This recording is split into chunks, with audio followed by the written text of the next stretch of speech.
I'd been producing Alaska hunting films for more than 20 years before I ever posted anything onto YouTube, and it's always been my goal to keep them raw, authentic, and show the viewer what it's truly like. So this film we posted several months ago on YouTube, had over 1 million views, but it got flagged because of some butchering scenes, and so we've re-edited it, and that's why we're reposting this now. And also just wanted to mention that we will be posting another new Alaska hunting film, and a great hunt from the Brooks Range where we were hunting Dall sheep and grizzly bear. We will be posting that when we hit 90,000 subscribers. I just wanted to thank you for your support, your subscriptions, sharing these videos, and just to let you know that we are still at it. We've got more than a dozen filmed in the vault that we are working on producing. And if you're ever interested in getting all of our content commercial free, whether by DVD or digital download, you can always go to our website, and if and when you're ready to make your Alaskan dream hunt a reality, you can always visit our website as well. You can find that by clicking the link below. So again, I just wanted to thank everyone for your continued support.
We have arrived.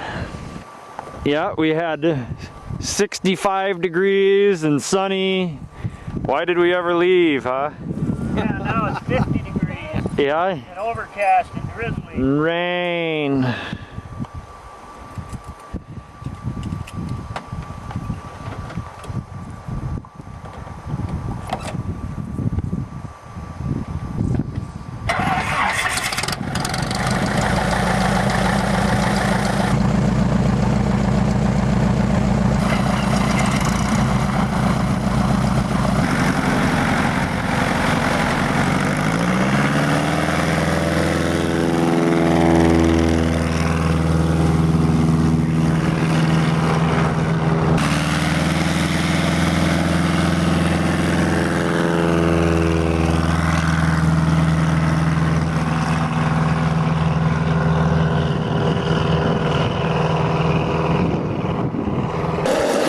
I gotta show everybody in their first meal of sheep meat. What do you think? Gorgeous. Just amazingly good. Tasty, tender.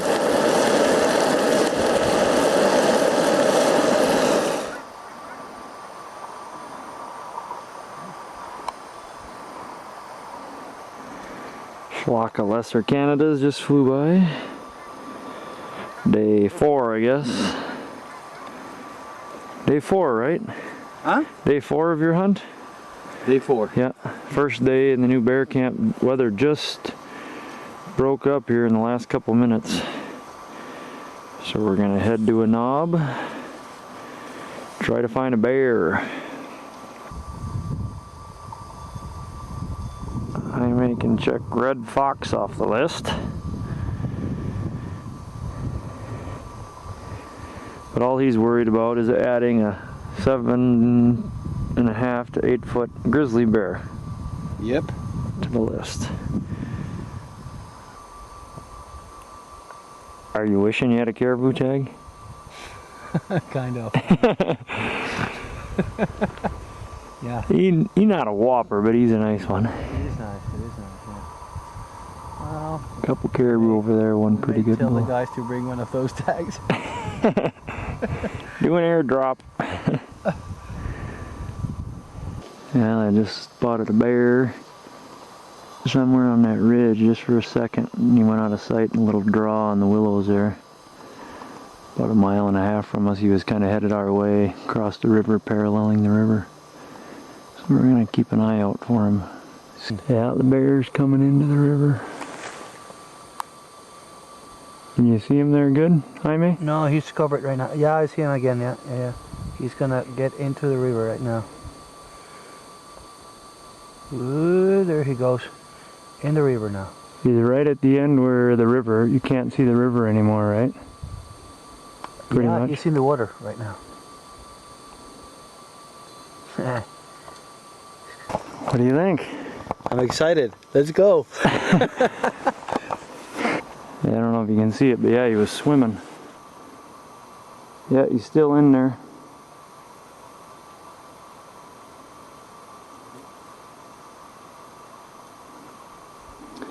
Lots of willows in there. Last saw the bear right below those bright willows. We're gonna try to get that knob, get to that knob, see if we can see him. We lost our elevation, so now we can't see him. We last saw him, he went into the willow, so. But he was kind of headed right towards our direction. Wind's going up the canyon. The thermals are coming up as well. So he's about 1.5 miles from camp. So we don't want to let him get too close to camp for fear that he'll wind our camp and boogie. So we're beating feet up here. This knob, get a little elevation again. Try to spot him again and then make a play, but he might come right to us. That was his general direction anyway. We'll see. Spotted him right there. Now he's right there. We're gonna have to run down the hill and go after him. Wind's coming this way. You ready? Reload. Reload. You hit him good? Reload. Do it again? Yep. Take your time. That's a big bear. That is a big bear. Reload again. You tatered him good, but reload again. I don't know what I got for a shot. It was quick. You were quick. I couldn't believe you caught your breath that fast. Yeah. Nice shooting. About 100. Give me some skin. Whoa, what a race. That is a big bear. Camp is right here. There, you can see the tents right there. Yeah. We made it, man. Nice shot. Jaime, nice Thank shot. you. I figured you were going to take a couple seconds before you shot. No way, no way. Whew. That's the way we do it in Spain, man. Yeah? It's in movement. Yeah? Like, well done, Bawana. That is how we hunt grizzly bear in the willows of the Brooks Range. I'm doing a parody there. Wow, that is like a brown bear. That thing is huge. It is. It looks to me. That's an 8-foot. Beautiful skin, huh? Kind of dark in the back and kind of blonde on the back. Wow. Nice. First shot. The shell. I'm gonna save it forever. That was good shooting. It was hasty. I just threw my pack down and I said he's 100 yards, and that is a big grizzly bear. We were sitting on that knob for about 2-3 hours watching the fog roll in and out. Finally the fog lifted. I spotted the bear on that side hill, and then he moved down into the creek bottom, so we moved, went to that knob, decided we need to get more elevation, so we got up in there, and then we spotted him down here moving this way. Holy man. And then we saw him on this gravel bar. I tried predator calling, but I'm sure he didn't even hear me with the river. And so we ended up just chasing him, and we got to where I could smell him.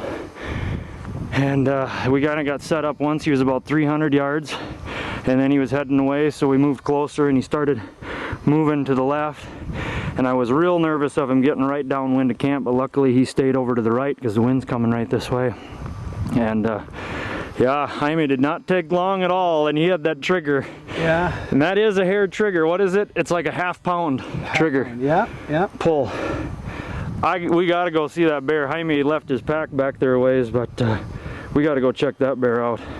Yeah, he's not big. He's huge. We're 80 miles south of the Arctic Ocean. We're in pretty harsh climate, so this is a big bear for this country. It's a true Arctic bear. That is for sure. Yeah. Look at how big that nose is on that guy. And how small his head looks compared to his body. Are you satisfied with this bear? Satisfied? More than I can't find the word. More than satisfied. He is a delighted. Tank. Just look at how long that hair is coming off his arms. Not many people in Spain, and I tell you in Madrid, have a bear like this one, huh? A grizzly bear. Not many. Well, Jaime, what do you think of this bear hunting? Pretty exciting stuff, huh? More than exciting. Yeah. Amazing. Yeah. Fun. Kind of risky. A little bit. Yeah, but it was really fun. Beautiful animal, amazing animal. Exciting stalk, excellent shooting. What did we feel? Just a little over 100 yards. Yeah, a little bit above that. Yeah, like 115 or so. Yep. But yeah, you crumped him on the first shot. Beautiful bear, beautiful boar. 15 years old at least, probably pushing 20. And yeah, our very first day we had bad weather, a lot of fog and stuff this morning. Yep. We're looking at Caribou, and yeah, excellent shot. I didn't think Jaime was going to be. We were racing behind this bear. I'm like, okay, anytime you're ready, boom. I was just starting to whistle at him to stop, and Jaime drilled him. Perfect shot, perfect shot on the sheep. I saw him clearly moving to the left, and I knew I could hit him badly, so I didn't wait. Yep. I recommend any hunter, but especially any Spaniard, from any part in Spain, and especially from Madrid, to come here and hunt for sheep and bear with this guy. He's a good guy. Good guy and good guide. Excellent guide. 3 days ago I couldn't spell guide, now I is one.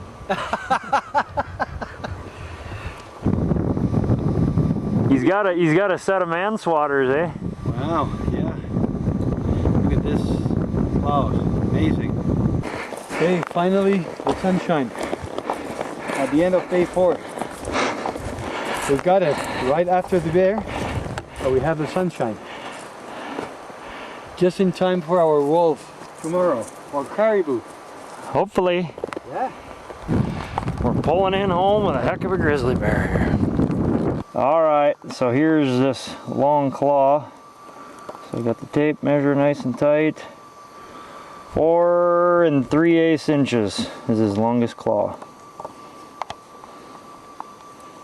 Right from the base to there, follow the contour. Yeah, 4 3/8. There's one heck of a meat hook. And then a 7.5 inch wide, or 7.25 inch pad. Yeah, 7 and actually a half. 7 3/8 anyway. 8 foot 3 inches he squares. Wow. Beauty. Wow.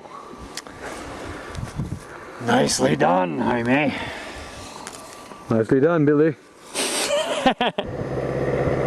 Talk about service, huh? Hour and a half after we got back, maybe, yeah, an hour and a half. Not even. We called base camp and told them we had a bear and that if possible, Jaime would like to have a caribou tag and try for a caribou. So, here comes a plane.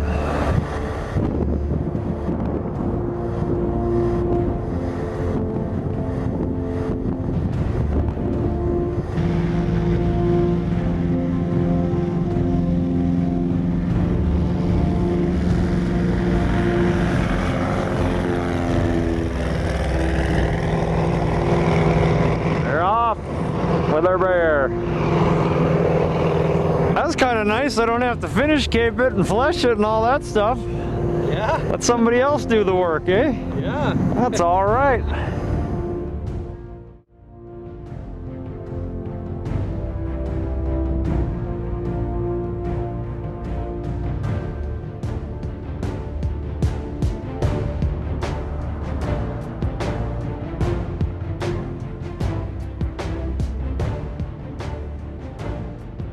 Jaime and I are sneaking up on a few small bulls just to get a look at them.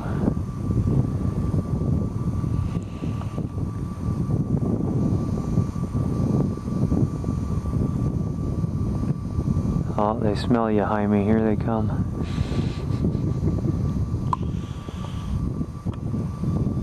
Caribou beware.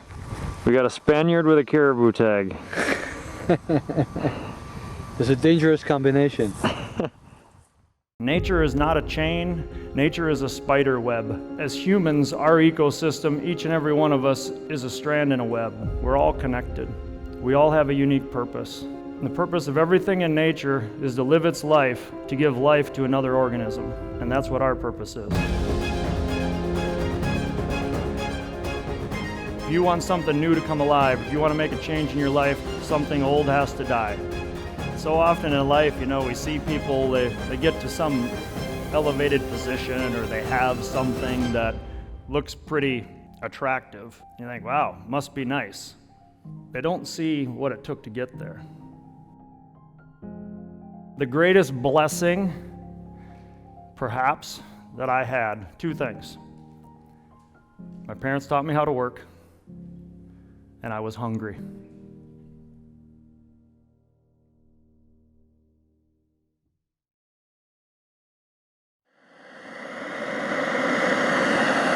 Morning of day 5. We haven't even started drinking coffee yet. We're already deciding if we should stalk this caribou or not. But I think we decided we're not going to. It's a pretty nice one, huh, Jaime?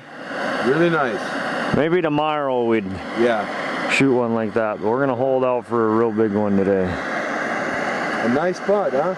Yeah. That ridge. Not lots of caribou, but just a few here and there, everywhere. You can see a wolverine right on the, you can see the bear carcass. There's a wolverine right on that side hill.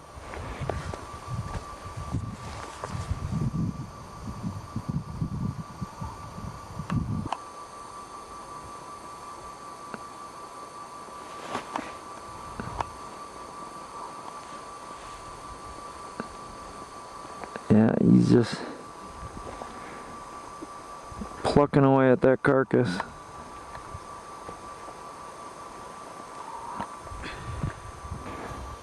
We spotted a good bull. Actually, Jaime spotted him. I was looking at some others about 2 miles further away.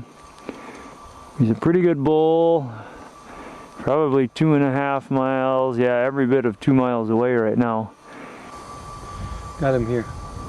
Definitely. This is my caribou. That's the one? That's the one. Ooh, so wide. Now I can see it. He's really nice. Kind of wide and tall. I'm very wide in here. That's my one, I think. Jaime finally getting out of his camp slippers. His boots were wet from crossing the creek yesterday for the bear. So he's got to put his wet boots back on. Lace them up tight, because we're going to go on a mad dash of a stalk here and get you a caribou. You do the guiding, I do the shooting. I got it. Caribou hunting is always a race. We are racing.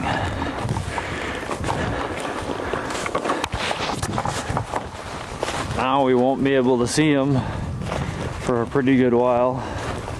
So, got a good mark on where we think we needed to be, so we'll pretty much just race to that point as fast as we can, and hopefully he doesn't just decide to start moving out, because they can feed faster than we can walk if they want to, but he's been moving pretty slow.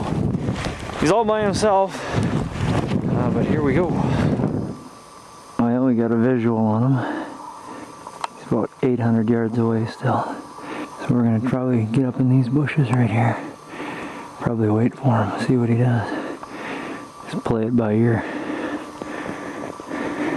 Still looking pretty good, Jaime? Even better. Nice. He's not moving real fast. Oh, the two. Maybe you can. Whenever you get a standing shot. There's sticks in front of me.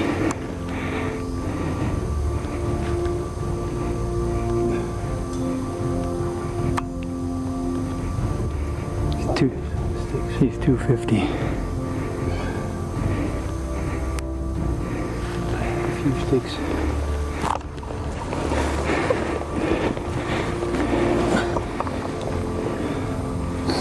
You can get a clear shot. Let him stop.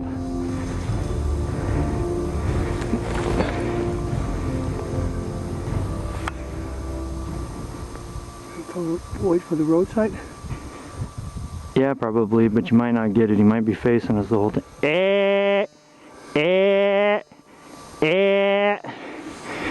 He's not much farther. Probably figured 270.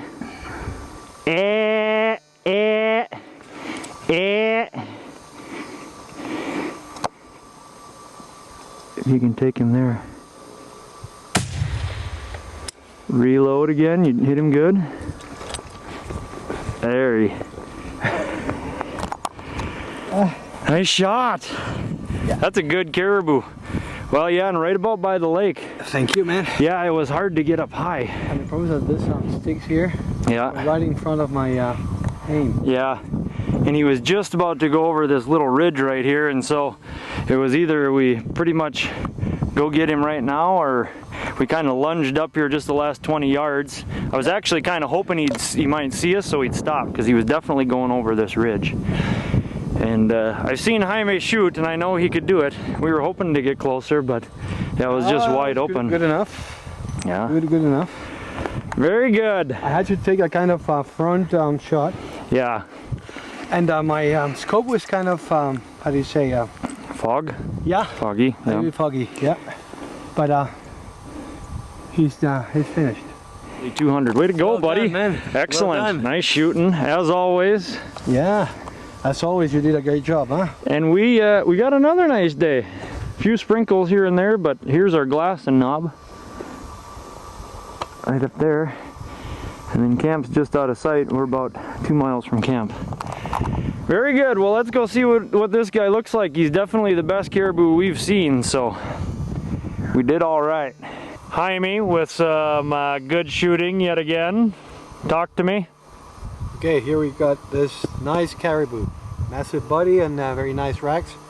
I'm using a 300 Waterby Magnum with Lute smaller German pellets with 125 grain. They penetrate really like hell, even more than the barn sex. I've been using that for the whole hunt, for the sheep and the bear and this one, and it did the job very well. We spotted this one like 1 hour ago when we were down up that hill, and well, we made a stalk, and I shot at I think it was like 230 meters, like 240 to 50 yards, and well, I'm so happy to have this caribou, my first caribou. So thanks, Billy. Jaime is gonna do a rug out of his hide. Just do a European mount with the antlers, and he'll make a beautiful skin. We're on our way back. Loaded down heavy. That was a big bull. One of the bigger bulls I've seen in a while. Just a few sprinkles here on the way home. So hopefully we can get her done before the rain really pounds us. Just real light mist off and on. But yeah, a little over 2 miles. So not terrible, but we're pretty heavy.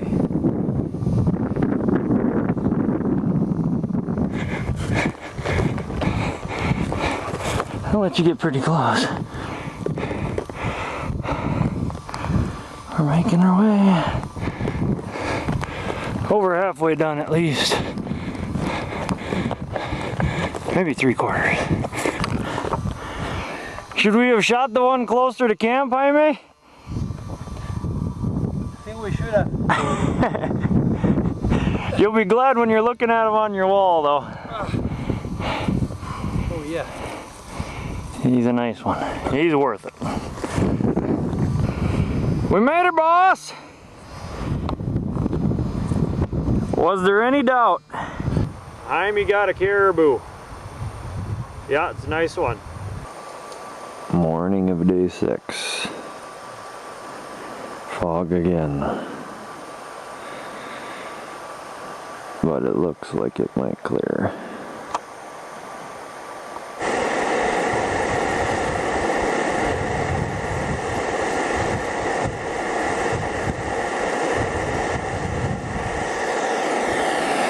Not bad scenery from camp, huh? Frying up some sheep and caribou meat. Amazing, huh? For lunch.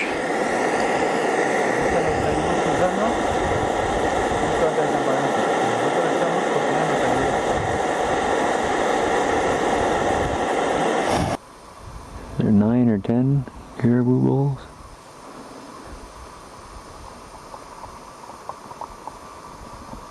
The second is the one that we saw because of the kind of narrow tips. Yeah. Yep. And the others want to follow. Look. Yeah, I think they might come. Where's the trail? Yeah, I think they're gonna come right up the draw right to us. These two broke off from the rest of the herd. So we'll see what they do.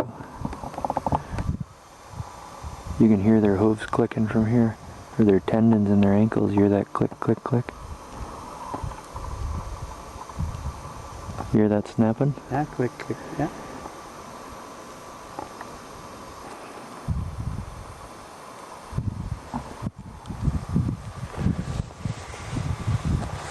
Yeah, that second one's nice. Nice and wide. We just came down off the hill called base camp. They said the plane is on its way. And about 2 minutes later, there she was.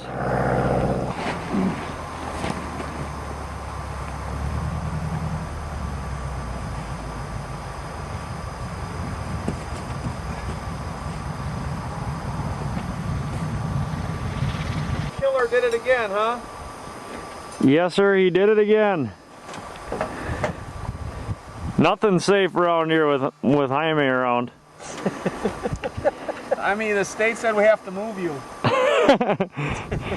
He got in there so easy. That's because he's been stretching those legs. I've been putting him to work the last few days. Oh yeah, oh yeah. Jaime the hitman. Lethal. All right, you buckled up? Yep, I am.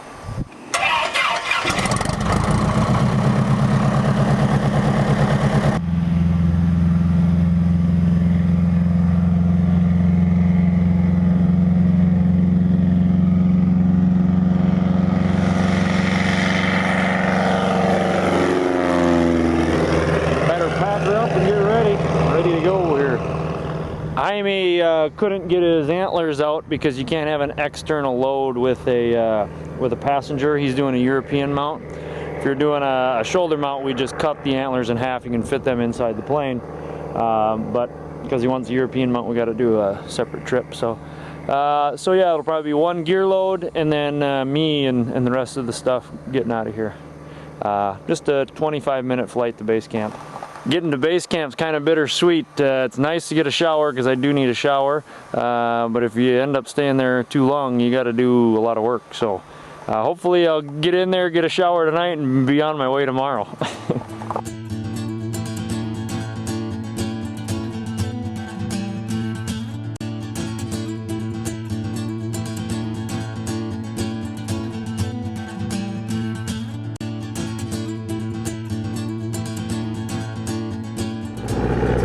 About 3 hours later, here comes the plane. One thing about this business, always expect the unexpected.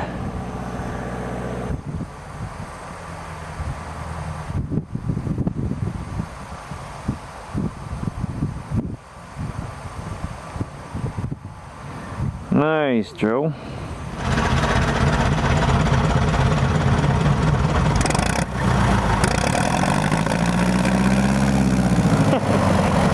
doing me.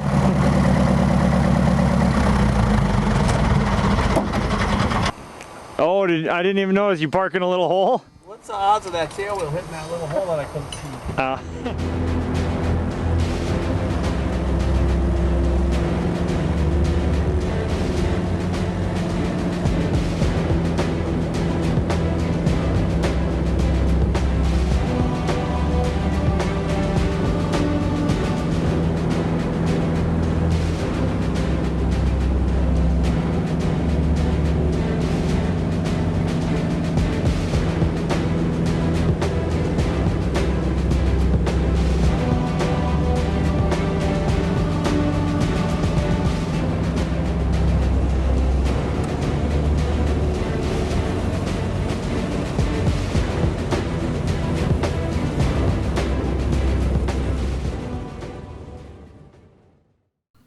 After 25 years, when I look back at all the hunts that I've guided, I don't remember a single score. I don't remember how many times we shot. I remember how heavy some of the packs were, but what I remember most of each individual hunt is something that at the time, a specific thing or things that at the time seemed insignificant. Those memories might just be a conversation or just some animal doing something, or a sunrise or an airplane ride, or whatever it was. And I just want to encourage anybody out there that's interested in experiencing Alaska. It is a place to go with no agenda. It's a place to just go because you can no longer stand the thought of having not at least tried. When you get to that point where the fear of failure or not getting something is dwarfed by the fear of never realizing your dream, you're ready. You're ready to experience the wilderness, to be immersed in it and receive whatever it is. That's when the life-changing aspect of being in the wilderness is going to take place. When you want to go there, experience it, win, lose, or draw, I guarantee you will not regret that you went and experienced Alaska for yourself.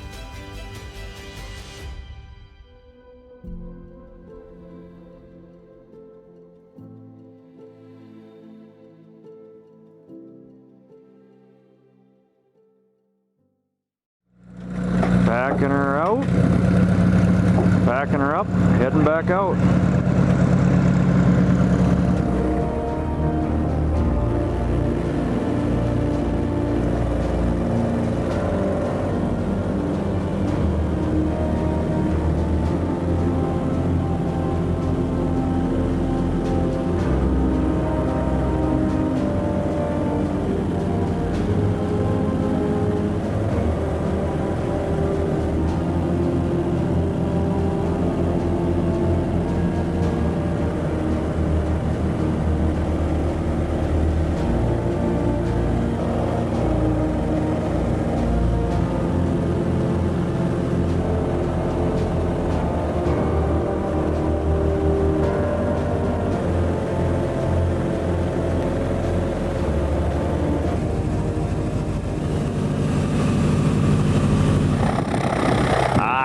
I'm back to where Jaime and I started sheep hunting. Obviously I didn't cover a lot of country.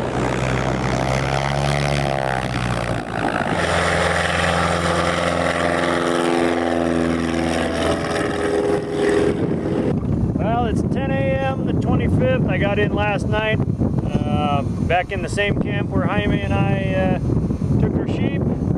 Hunter won't be coming in until tomorrow afternoon at the earliest.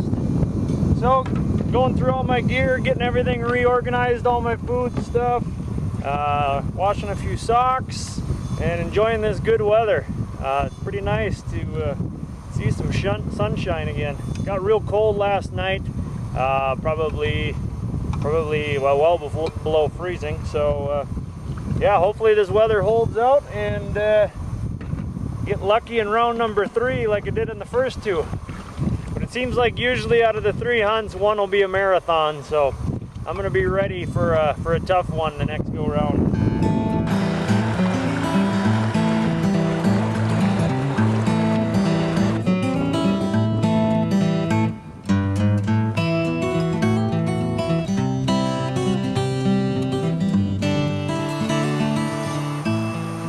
Got a ram we can see right from camp.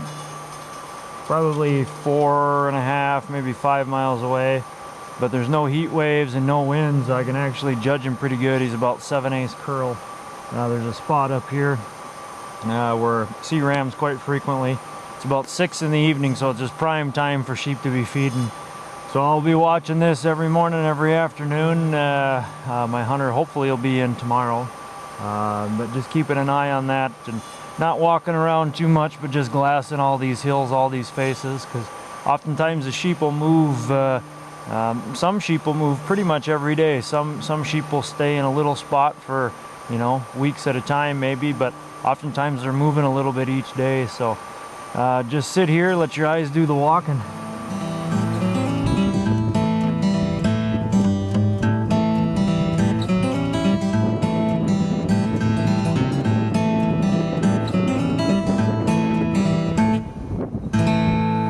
From camp again, spotted a couple more rams.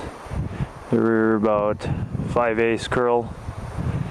So in the last 30 hours I've seen 5 rams just from camp. Nothing legal, but it's a good sign. Usually if you're seeing smaller rams, there's big rams around. So yeah, that'd be a nice spot if there were a legal ram in there.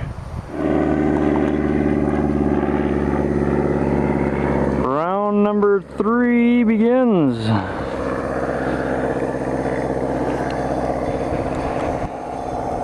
It's Curtis. Had a pretty good headwind today.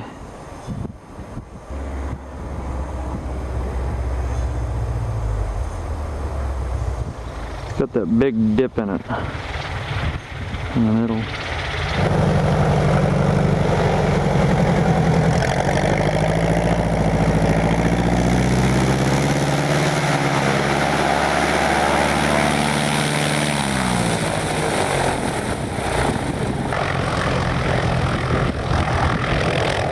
What's your last name, Joe? You ready for this? Yeah. Kisalika, Joe Kisalika from Syracuse, New York. He's a good pilot. Yeah, he's very good.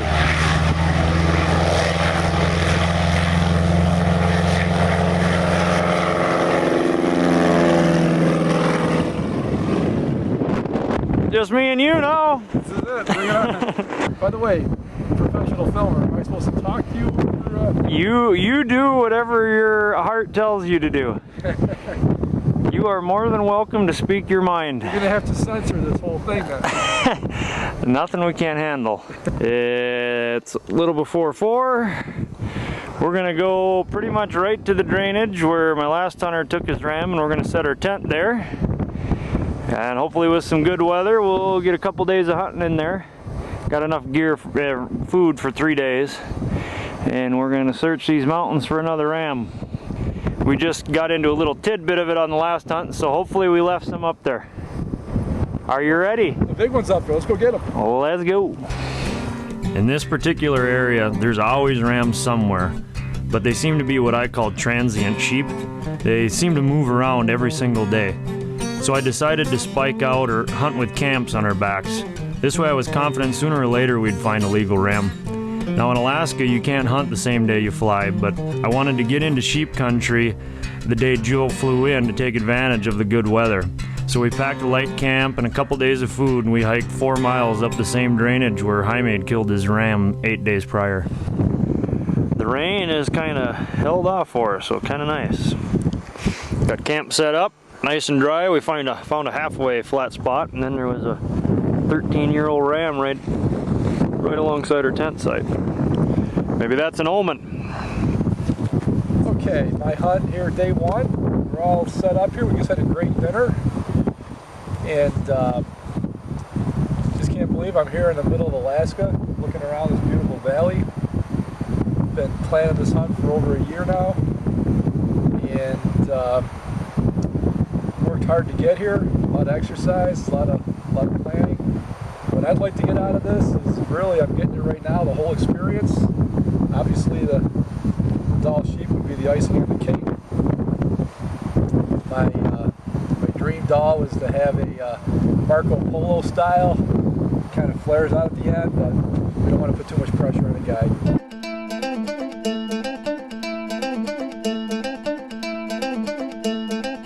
Day number one is upon us. 6 a.m. Sky is mostly clear. Joe getting his gear ready. We were hoping to go up that direction. Looks like it's a little fogged in, obviously. We'll see. There's a drainage to the left that I wanted to peek up, and then there's another drainage to the left. This right here is where Jaime killed his ram. If we can't get up either of those drainages, then we're going to climb up this saddle and peek over the backside of this mountain. So hopefully this weather holds out, we get a good day of sheep hunting in. You can see the snow in the mountains behind me. We had some little snow up high last night. It's about 38 degrees right now, so yeah, it was pretty cool. Hopefully these clouds lift. Hopefully.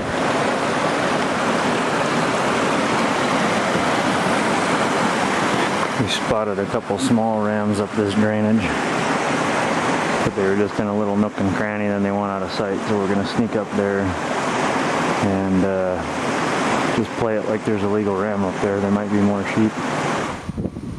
Well, we saw 2 sheep from down in the bottom. Got up here and there was 3. We were cutting their tracks pretty regular, so I figured there was maybe as many as 4. But the middle one is the biggest. He's legal sheep. He's 8 years old. Just a hair short of full curl. He's probably 9. But day number 1, we're gonna see if we can't find a bigger ram. Shooting sheep on age is a bad habit to get into, and we're on day 1. Joe's a good goer, so I'm gonna let him walk.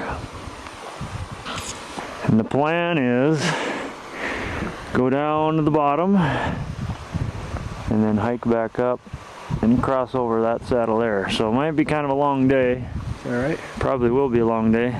But as long as the weather holds out, you might as well just go for it, because tomorrow might be crappy. We might be stuck in the tent anyway. So I think we're gonna at least get down to the bottom, and if we don't see anything else, we'll probably go up for that saddle. Peek over on the other side and see what we got. And the thermals should be coming up. Certainly by then, they're still going down now, but by the time we get over that summit, that'll be well afternoon. Thermals should be coming up, and that'll be a good wind because we'll be hunting from the top once we get over there. Well, what'd you think, Joe? That's pretty exciting. Kind of neat to see them that close. They're still right there. We knew the 2 in there were definitely sub-legal, but we just kind of approached it like there was more in there. And yeah, we obviously would have had them. That closest one's just over 200 still. Farther 2 are about 260 or so.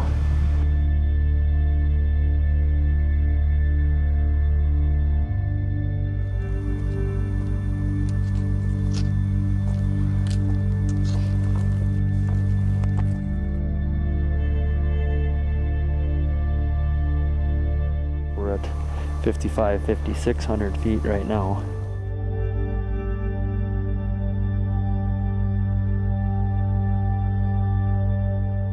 Well, there's no sheep in this bugger. There's a bear den.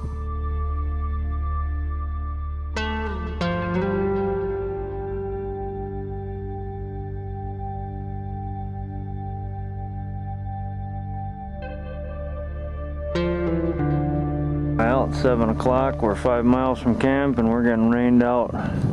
Came to the head of this drainage. We're getting out of here. Is that the best taco you've ever had or the worst? This could be Taco Bell. I thought I could stop at Taco Bell. It's probably the most bland. I forgot the taco seasoning. But we're making our work, by golly. Would you say we walked 18 miles? I would say pushing 18 miles, yeah. Did all right. Glad I kept up with you.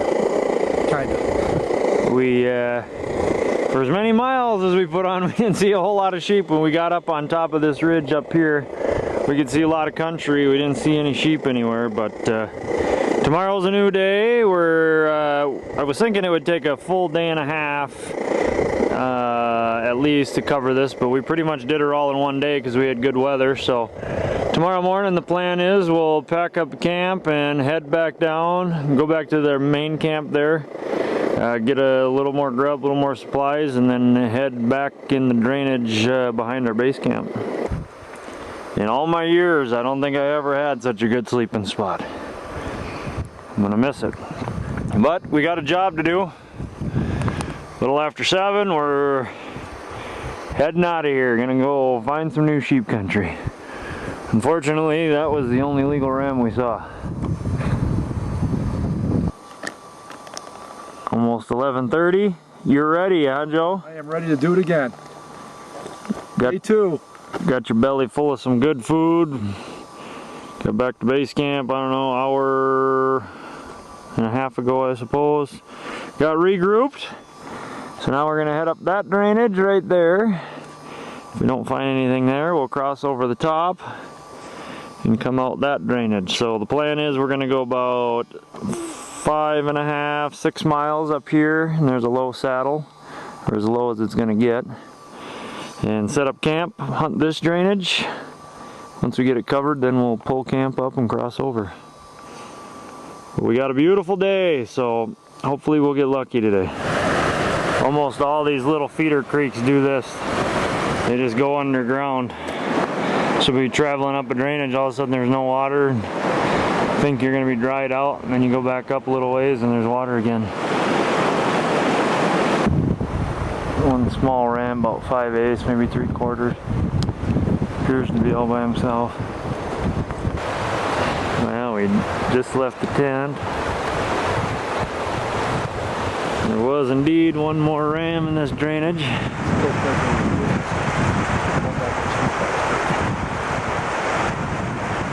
He's at least 7, probably 8, but he's about a ½ inch shy of full curl. And then the other one with him about 3/4.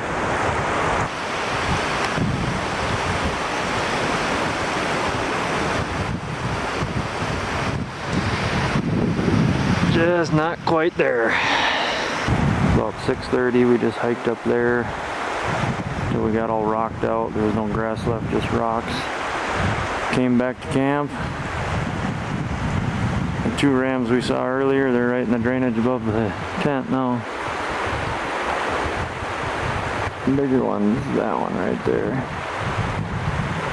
Just can't make them legal.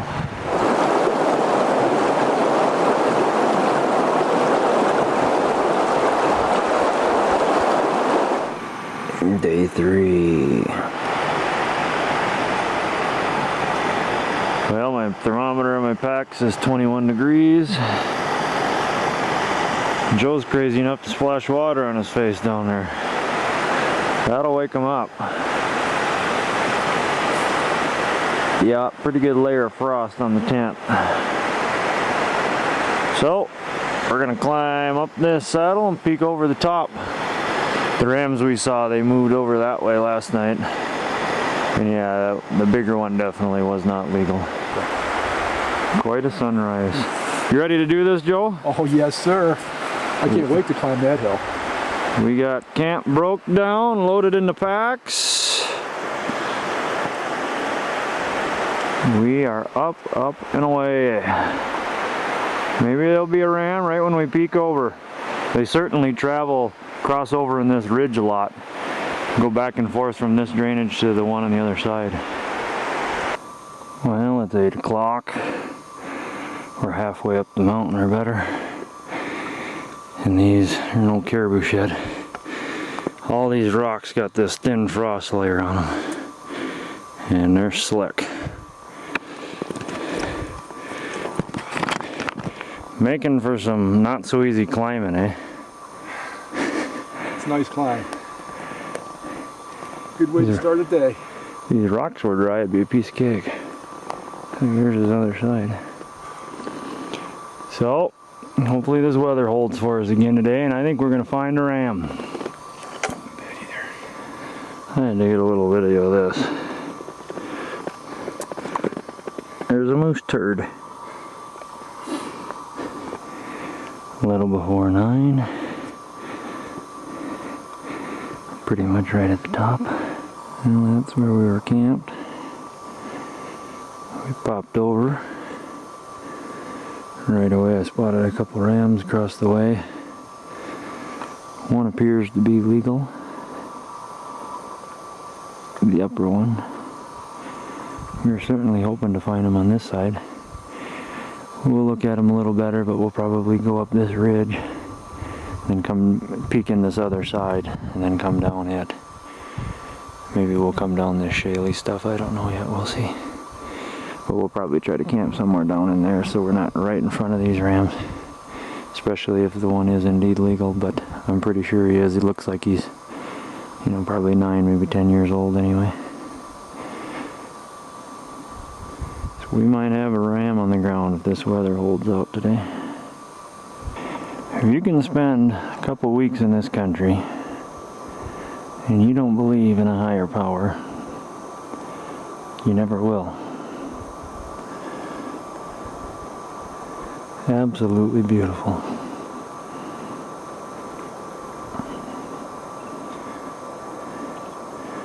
And I think we're gonna get us a nice ram today.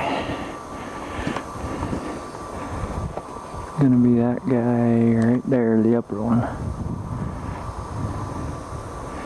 So we'll probably glass him a little bit more, make sure he's legal. We don't see any other sheep. So we'll booger down and drop our stuff there. It's 9:30, so they'll probably be bedding here in a couple hours, so we'll probably end up hunting them when they're, watch them till they bed and then make a move on them. We'll quite possibly go up this drainage, get over top of them hopefully, see what we can do.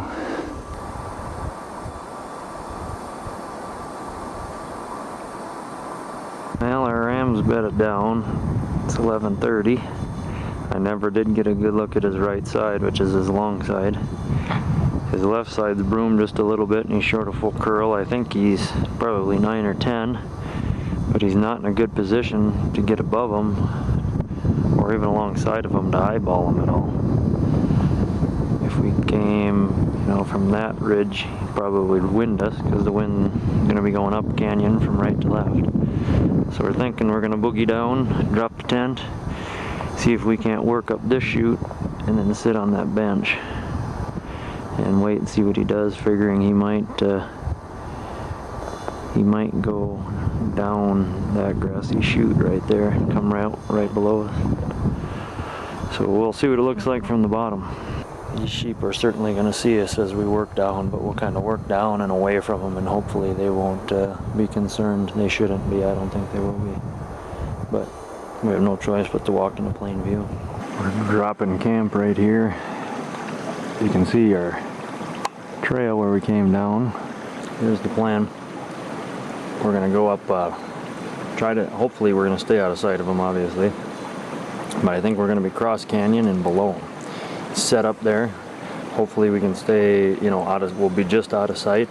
If they get up to feed away from us, we'll see them. Or if they get up and come towards us, obviously we'll see them. Joe does a lot of long distance shooting, so he said 500 yards he's confident, so the wind should be good, so let's hope she works. And I still got to judge this sucker. There's just no way to get above him. I think he's legal, but just got to get another look. Well, Joe, what do we got cooking here? We got us a ram. Just a matter of time. A legal ram. Yes, sir. Right over this hill, 670 yards away. Well, I don't want to take any video of the sheep because the sun's, I don't want the sun to hit the lens here. But this black mountain you can see behind me, the rams are bedded just out of sight of this little grassy knob right behind me. So we just been poking over every 5-10 minutes and checking on them. They've gotten up a couple times where the big ram has and fed a little bit, but 4:15 now. my guess is next 15-20 minutes he'll probably be moving around some more, probably for the evening feed.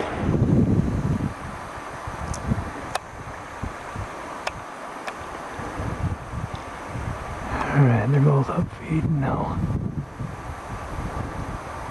They originally bedded right over there, so we're just going to see what they do. Looks like the rams are dropping down in, so we're going to beat feed up to there, try to catch them in the bottom. You ready, Joe? You can load her up.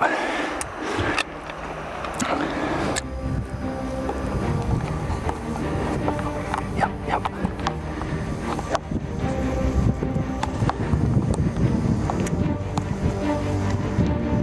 Whenever you like it. Yep.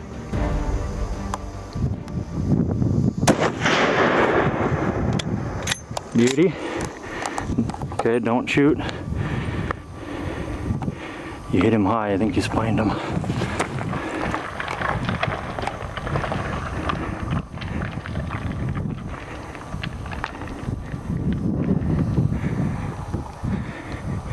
I'd say you got yourself a ram, Joe. The buggers, they got water and they were headed back. They couldn't have winded us. The wind's been strong right in our face. I'm glad. That's about, I'll have to show how steep that is off that little knob, but oh, nice shooting, Joe. Actually, put her there. it was a nice job on your part too. Well, I was worried that we were going to try to set up over there. I was going to try to get my pack for rest, but I was worried that they'd start going up and we wouldn't get them, so I wanted to get up with this ridge. I think we made maybe a little noise. They might have heard something. Got the right one, right? Oh yeah, certainly. Yeah, without a doubt, you got the right one. All right, I'm going back to the you guys. Oh wow, yeah, our camp is right down there somewhere. Look at this guy, back to feet. Oh yeah, you might go down and check him out. You've been following that guy around for years, probably. Well, you didn't have to take that 500, 600 yard shot we were talking about. I'm very glad. This was a nice little shot. Nice. Got a beautiful sheep on a beautiful day. Check this dude out, not kill ourselves getting down there. Got about by way of the crow, about 1,000 yard pack to the camp. Right here, right up there is where they were bedded, right on that knob. And then we were watching them from that little rocky outcrop right there. Let's get our hands on them. You're never gonna make it go away now. Well, you got the full sheep hunting experience. Oh, this has been great. Joe's looking at this mountain like, God, I can't believe I climbed up that thing and came back down it in 2.5 hours. Well, we'll go check him out. Day number 3. I gotta tell you, this was a very, very physical hunt. Obviously, it still is a physical hunt, Joe. Yet I know that, but I just could not believe. I am so glad that I, exercised as much as I did before I got here. And anybody watching this video, I can't stress it enough that if you think you're exercising, you're not exercising enough. This is some pretty tough country. It's all a full curl. I don't know how much it weighs, but he looks pretty chunky. And 12 and a half, right, Joe? Yeah, it's we figured. 12 and a half. Definitely real heavy horns, really weathered horns. He's a little bit broomed up, but not too bad. All in all, I tell you, did a great job. Thank you very much, Bill. The best part of sheep hunting has got to be the stalk. This stalk, like most of them, had unique challenges. There was no way to get above these rams. So after the sheep bedded around noon, right about there, we snuck to about 600 yards below the rams, right about here. I made 100% the ram was legal, and we just waited them out, because I figured they would go down for water at some point in the evening. And about 4:30 they did just that and headed down to this point. So with the rams out of sight, we hurried to a rocky outcropping right here, and Joe made a 120 yard shot. A fine looking load you have there.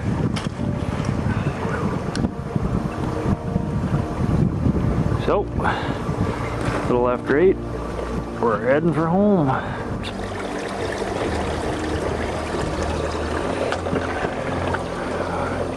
We're getting there. It's a good thing these rocks are mixed in with this glacier here. It acts as cleats. Or otherwise, boy, she'd be slick. If you step on a rock though, you're good to go. Well, it's 7:30 morning after.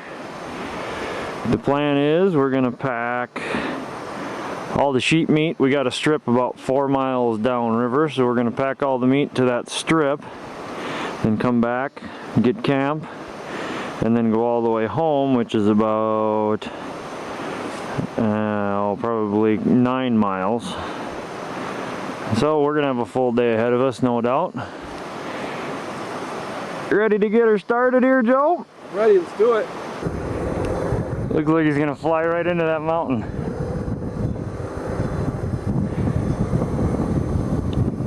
Here comes Kurt, pick up some meat. Well, Kurt just came, grabbed a bunch of meat, a little bit of our gear. He's gonna drop our gear back at our main camp and then take the meat on in to base camp. Drop the gear at our main camp, and then we're gonna walk back there so we're a little bit lighter. So that'll be real handy. We got another 5 miles to go to our main camp yet tonight. It's 3:45 now.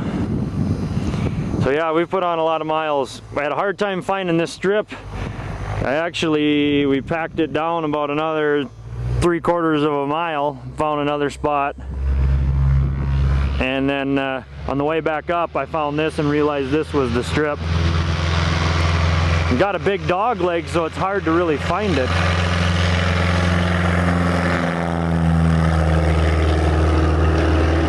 That is how it's done. Because this is no peach of a strip by any means. This sheep hunting's a piece of cake, ain't it, Joe? Oh, I can't wait to do it again. Beautiful scenery, that's for sure. I figured it out, Joe. We will have hiked 55 miles in 4.5 days. We spiked up the 4 miles before, you know, the evening you flew in. Yep.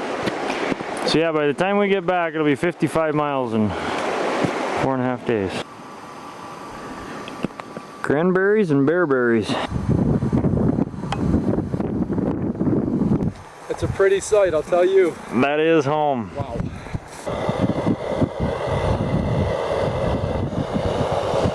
Well, we made her back to camp, and they were nice enough to send us some beer along with a few grocery items that we had.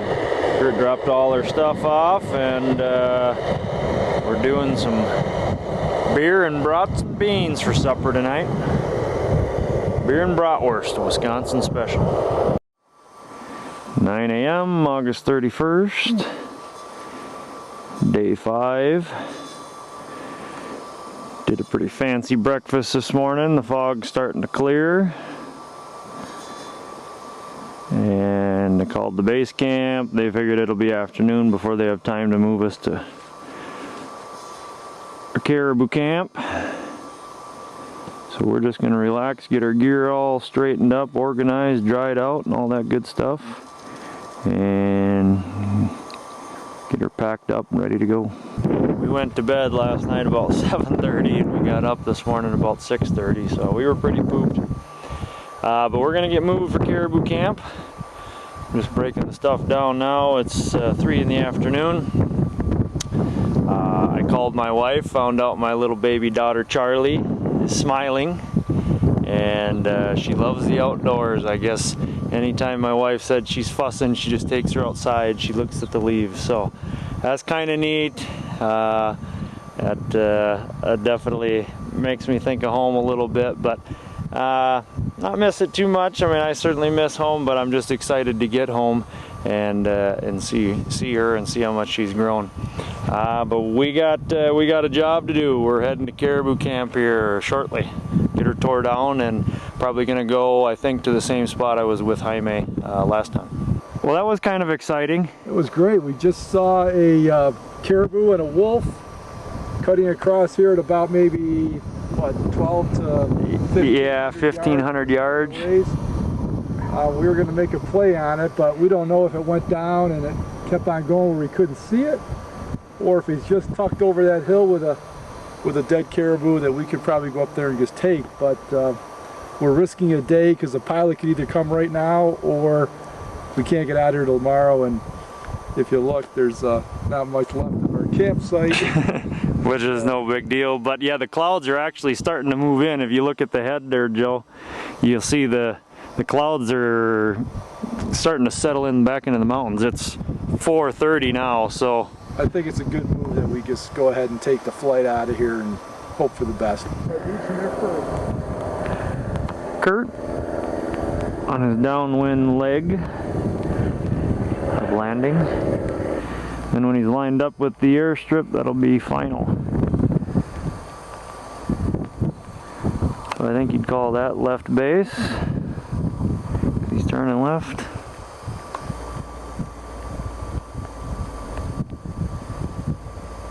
These airplanes, you can fly them at like 20 miles an hour. And that's airspeed, so if you get a 10-mile-an-hour wind, you can fly it at 10 miles an hour ground speed.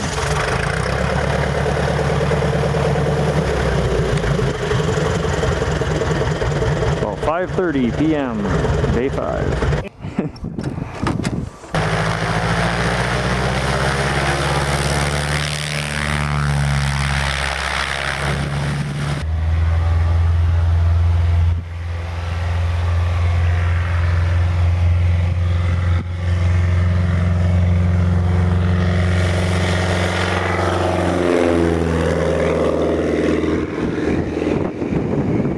Just took off with Joe, fly him to base camp. He might grab a shower, he'll grab some supper, he'll come back for me, then he'll drop me in the caribou spot. I'll set up camp, and then he'll go back and get Joe, and Joe will come and arrive, and his tent will be magically set up and everything will be ready for him.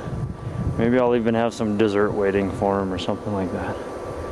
Just dig out a Snicker bar out of the tote. I can hear Kurt coming. Be here in a couple minutes and heading to caribou camp.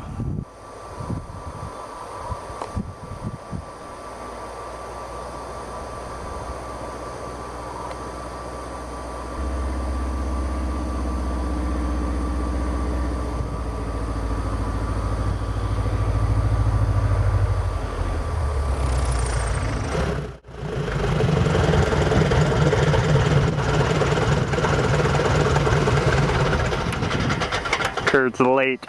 That's why he chewed up half the runway before he landed. That was a little long for 40 minutes, wasn't it? You started coming across that pass and drop you off.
Heading.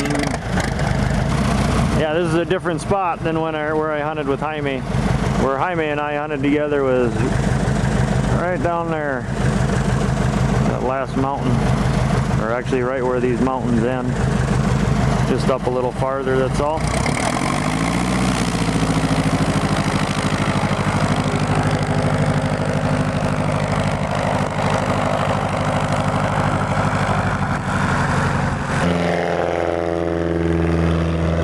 About 8:40. Got camp all set up. Just got water down at the creek. Real nice clean water. Here comes Joe and Kurt.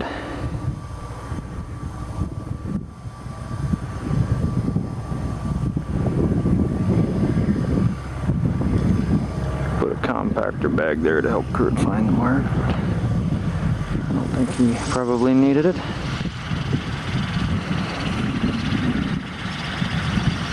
So, try to find a caribou. What did you have for supper? Oh, you don't want to know. I'm gonna be eating out of a bag tonight. You probably had ribs, barbecued sheep ribs. Better not be that tenderloin now. No, probably not.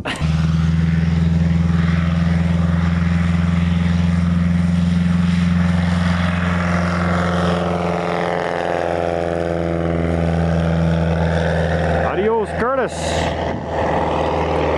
Your tent is on the lumpiest spot I could find. Joe was giving me lip about his last spot. This one's a real doozy. There's a rock right in the center. Boy, do I smell good now. Oh God, he got a shower now. He thinks he's somebody.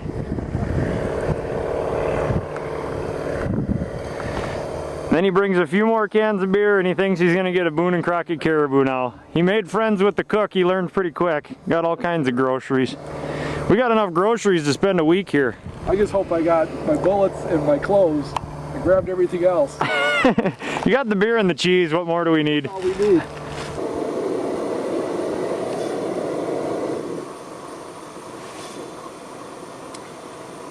Well, it's kind of my last day ritual. This could be my last day in the mountains. What is it, like I always get up 75? early. Yeah, it's like day 9,000. Day 6. 5:30 a.m. A little after 7, day number 1. We're about, I don't know, maybe a mile from camp. Got a bunch of bulls on the skyline here. A couple of them are pretty darn good. And there's a bunch, here's some cows and calves just right here. About 400 yards. Skyline bulls are probably about 1,500 yards. But there was a few on the side hill and they kind of worked their way down the ridge. Right there, down and to the left. So we're just going to sit here and wait and see if these bedded bulls work down the same way. That one looks pretty good where we might make a play on them.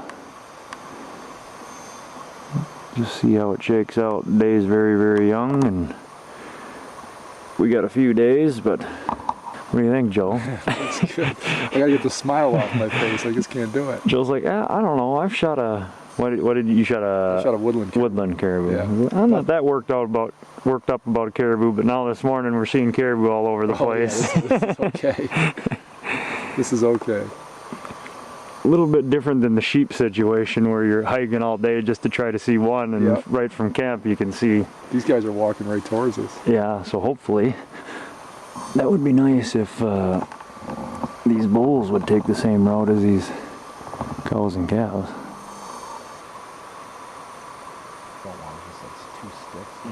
These caribou just started. All of a sudden they just decided to start moving out, so now we're gonna have to put on a bit of a hasty stalk. They're up on this hillside, and so we're gonna try to get within at least 600 yards. Jeez, these walls are thick. And get Joe set up. He figures 600 yards should be a chip shot, but we got caribou in between us, so hopefully we don't booger them and blow the whole thing. Here we go.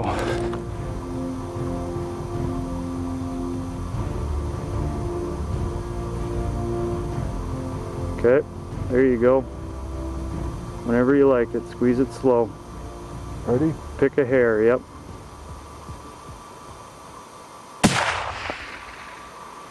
You hit him, drilled him. Reload. He's upper left, all by himself, perfectly broadside.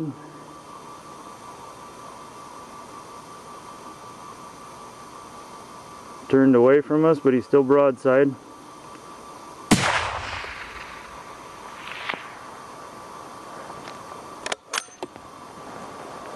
I cannot tell where the fuck you're hitting. We gotta move closer. I got two. There, he's going down.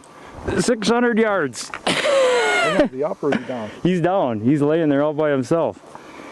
He's laying down. You sure? Yeah. That wasn't exactly like I wanted it to be. Is that him up? No, he's laying down. You tatered him. You hit him perfect, man. Your first shot, you drilled him.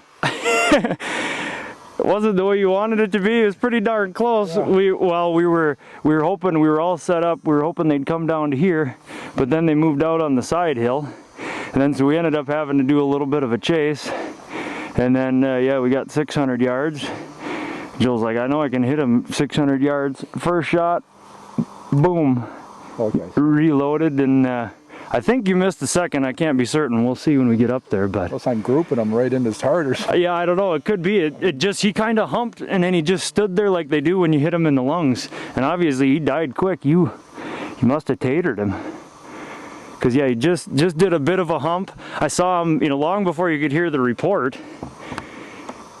But yeah, he's Cleaned my eardrums out for sure. I didn't get it too bad. No, that muzzle brake blasted me that time. Oh yeah, I was a little bit more off to the side than I should have been. But yeah, he went right down. Beautimus. 6 hundo, and well, we were actually on a chase of a wolf. Yeah. We saw a wolf at 1,000 yards, and so we were kind of waiting for him, and then we looked back.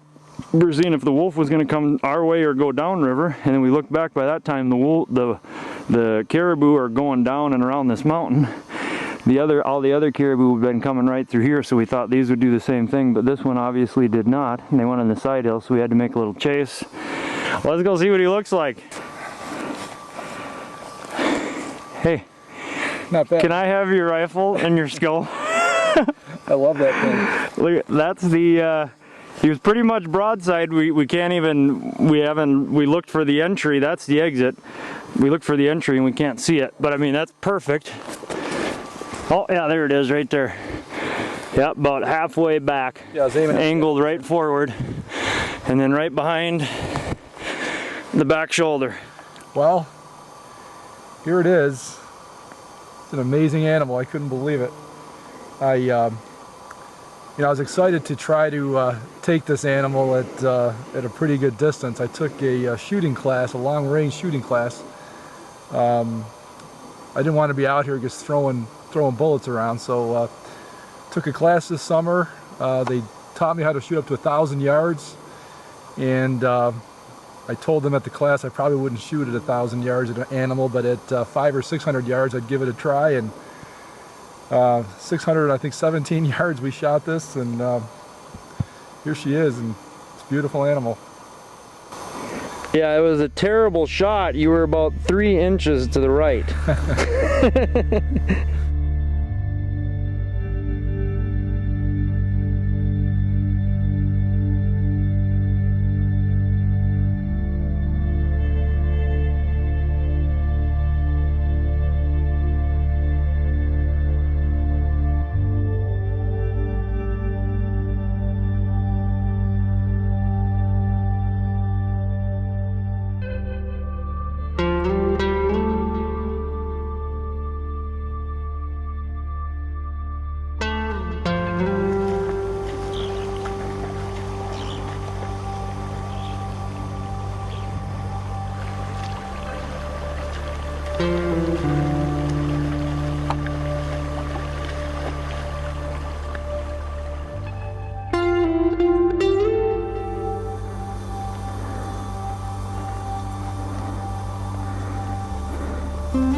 The end. Well, I probably told you earlier, my name is Joe Kisalika from Syracuse, New York, and people ask me all the time, why do you go hunting? Why do you go out and kill all these animals? And I'm here to tell you, it's really the shooting of the animal is kind of the end of the book. It's kind of closure, but most of it is really all about this. It's you know, you're home, you're working, you've got family, you've got stress, and it's all fast paced. My whole work schedule it's just a schedule. I'm constantly racing the clock to get from one appointment to the next, putting out fires here and there. And when you get up to a place like this, time you don't have control of that. I mean, if I wanted to stamp my feet right now and get out of this place, there's just nothing I can do about it besides start walking, and it's just not going to happen. So it's great to do this. I just love to get away. There's no cell service up here. It's just me and the nature, and it really you get a respect for this type of nature. It's just really untamed. You walk through mountains that you've been places that there's probably never been another human being before. And it's all about that. It's the shooting of the animal is a very small part of it. It's really just getting away and becoming part of this. And it's kind of why I do it. I've got stories to tell. I mean, chasing that Dall sheep up those canyons, I mean, I just can't believe that this guy dragged me places like that. I mean, it's most guys would look at that hillside and would have said no thanks, but we went right up there after him, and that first day was kind of comical. We climbed this hill. It took us probably all of 3 hours to get up there. It just about killed us just to get up to the top of the mountain, and there wasn't anything on the other side to even look at. It was just a big waste of time, but it's all part of it. And I'm glad that I did it.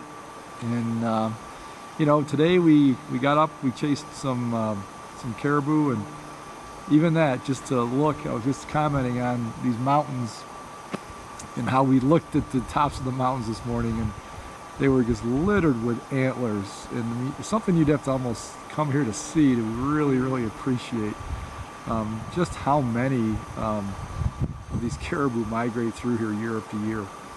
So just a great relaxing experience.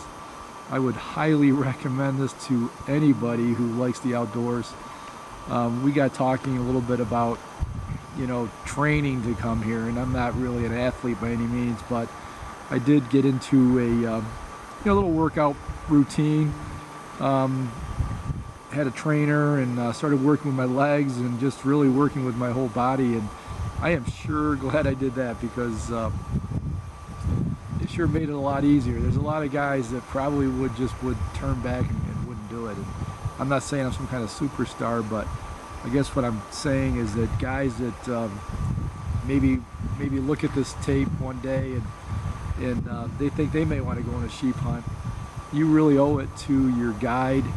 You owe it to yourself. I mean, it's just so much easier if you can get yourself in a little better shape. So highly recommend that. I mean, don't sell yourself short by coming out here thinking you're just going to do it, because it's some rough country. So, but yeah, the animal shooting is a really small part of this whole experience.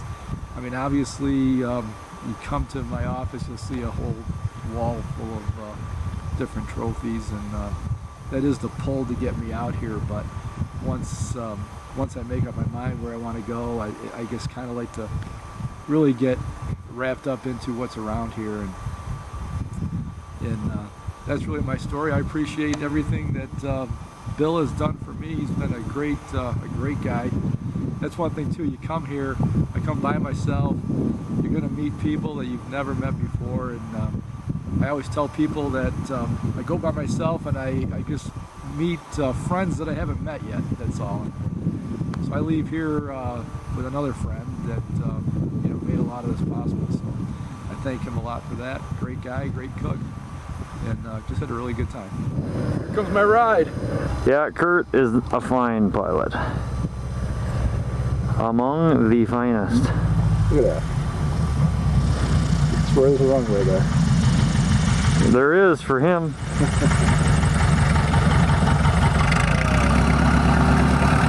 Joe, it has been a pleasure, but I'll be seeing you. I'll be seeing you, no doubt. We'll load it up. I got the meat here in the bush. Get Joe out of here. If they try not to come and get you tonight, I will make sure.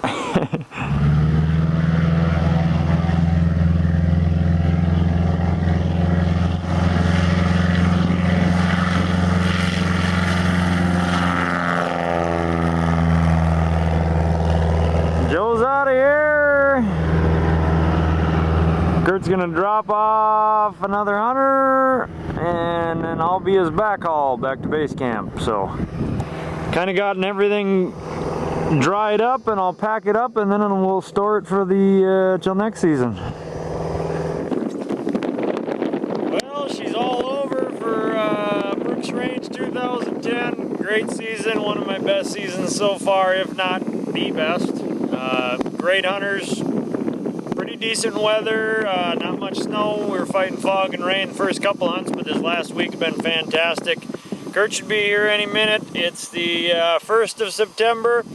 I'm going to try to make it to Moose Camp by the 4th, out of Fairbanks. My flight doesn't leave here until the 7th, so who knows what's going to happen. Hopefully, one way or another, I'll hitch a ride or get a ride somewhere to Fairbanks and get 21 days of moose hunting in, and that'll wrap her up for the fall. Looking forward to getting out to town, maybe, hopefully, probably one night anyway. Get a couple good meals, get a shower, sleep in a bed, call my wife, and not have to pay $1.50 a minute on a sat phone to talk to her, and get her going, get her done, and get home and see my wife, my stepdaughter, and my baby girl at home. Great fall, and I'm gonna miss this place.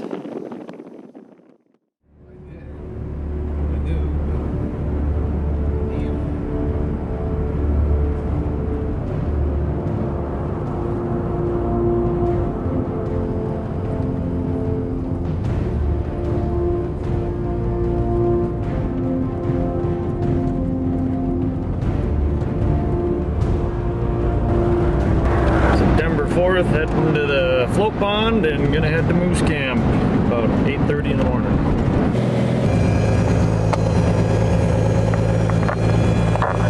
Feeling 1-1 broken. Broken.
Overcast, a little bit of fog. It's 11 o'clock. Go get my camp organized, and I think my hunter might be coming in on the next flight. I met them all there before we left the float pond in Fairbanks, and we'll get her underway. Day 1, 5 a.m. She's warm, Kelly, but we'll see what we see on the hill this morning. Might be a little slow. Little afternoon. It's been raining all morning, rained all night. Just starting to let up here now. No moose, one humongous black bear. I will be keeping an eye out, but he was about 4 miles away, way out there.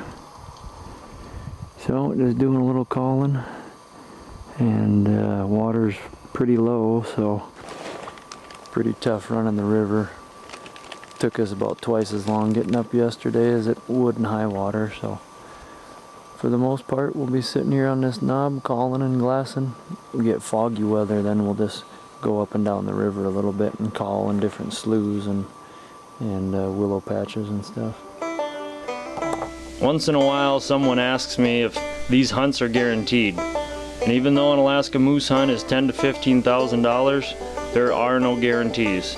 And it would actually be illegal for an outfitter to advertise a hunt as guaranteed. Now, Kelly was one of those true hunters who didn't want a guarantee. And on day 1 he told me his trip was already a success whether he shot a moose or not.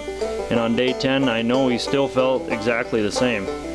I learned something from every hunter that I guide, and I gained a lot of life perspective from Kelly. I could not have found a better guy to spend 10 days with. Now, we didn't see a moose in our first location, which has been a real productive spot over the years. So we moved our camp on day 7, and even though we saw 4 legal bulls, including 2 that were pushing 65 inches, it just never came together on this hunt. If I said it didn't bother me and tug at my ego a little that Kelly didn't get a bull, I'd be lying, but that's the nature of the sport, and Kelly took it as a true hunter should. It's the last day of my dream Alaskan hunt. Today, September 14th, 2010, my 49th birthday. You see, it's a beautiful area. Unfortunately, we didn't take a moose on this trip, but we did see some moose and some very nice animals. But that's hunting. It's all about the sport. We're not here to run out and expect to get a trophy every time we step out the door. But I've thoroughly enjoyed the experience of Alaska. It's totally different than I expected. Been treated very well. I had a super guide. He was super, very well informed, very knowledgeable. I felt very safe. And I appreciate his patience and all the hard work he put into this trip. And hopefully I can come back one day and be successful. But what a great experience. I mean, anyone that hasn't been to Alaska, I would highly recommend that they come to be prepared for a lot of things you wouldn't expect. The tundra being one, which is super tough. And I don't know how one would train for that, but it's all about endurance and patience.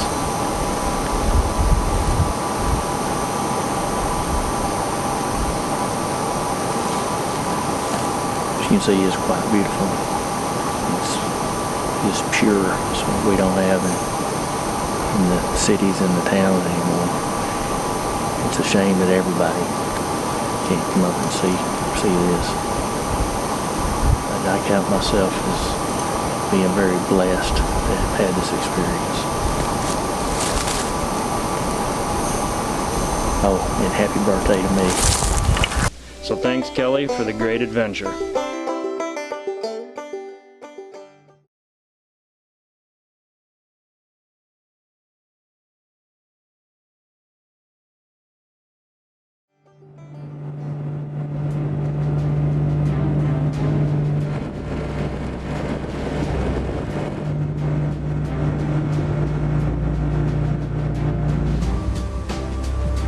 About 8:30, September 15th.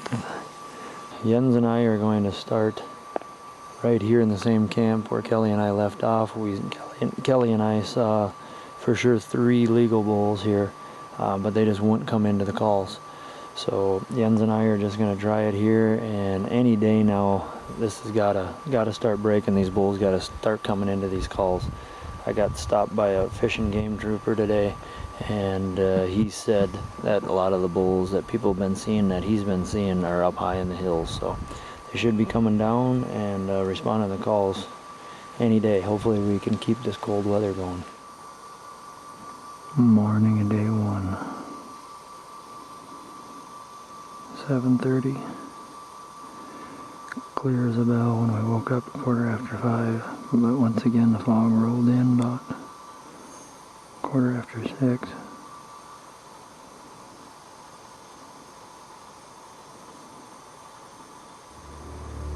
Come on, Moosey.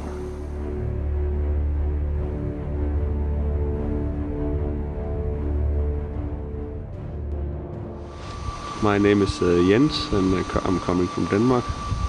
I am now arrived in Alaska for my first Alaska hunt, and I'm looking forward to this hunt for many years, and I have the opportunity to try it now, and it's a dream to be here. And I will be here for it's a 10 days hunt, and we will hunt the moose, the billy. And this is the first day of the hunt, and the weather has been warm and it's cooling a little bit down, so we hope they will get in the right weather for the moose to get it, and we are looking forward to the next 10 days hunt.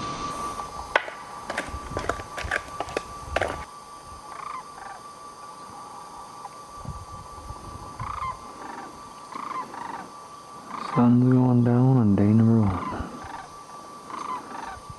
All we saw was a wolf. We tried to set up on him, but I'm sure he winded our camp. But it's getting cold. It's about 45 degrees right now. So this is the coldest evening we've had, so the morning should be nice and brisk.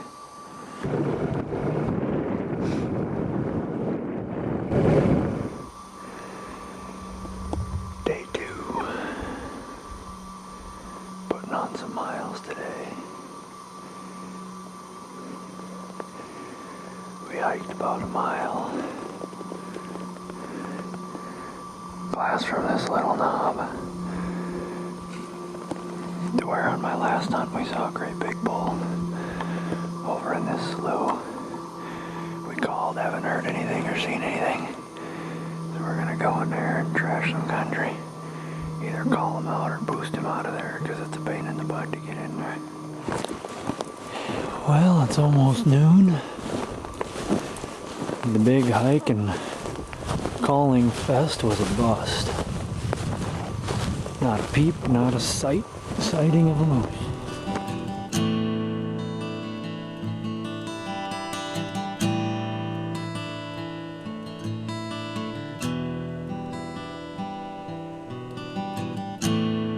Day 2's done. No moose. Well, Jens, didn't work out the way we wanted it to. Oh, no. Day 4, we were climbing up the hill. We glassed here. I took off, we were about halfway up. Jens spotted a moose, heading right in that flat, heading a little bit to the right.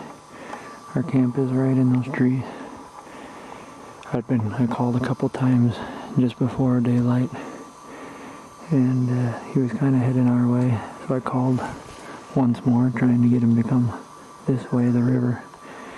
He stopped, he heard us, went to the right, and then he crossed, there's a bend in the river over there, came this way, showed himself right there. Too much smoke in the air to judge him. We saw him for a second. Then he skirted on the other side of the river along the edge. We could hear him grunting, hitting brush. You can see that white flag there, that's their camp's right there. Our canoe's right there. Wind is pretty much going that way. So we got set up here on this knob. He was about right there, and he worked along this line. We could never see him. So we boogered over, tried to get downwind of him. Got as far as we figured we could without him spooking. So once we got set up, he came up the hill, pretty much right towards us. We heard him grunting 2 or 3 times. He was within 50 yards easy. We're in thick stuff. We could only see about 20 yards. It's all thick in there. That's the problem.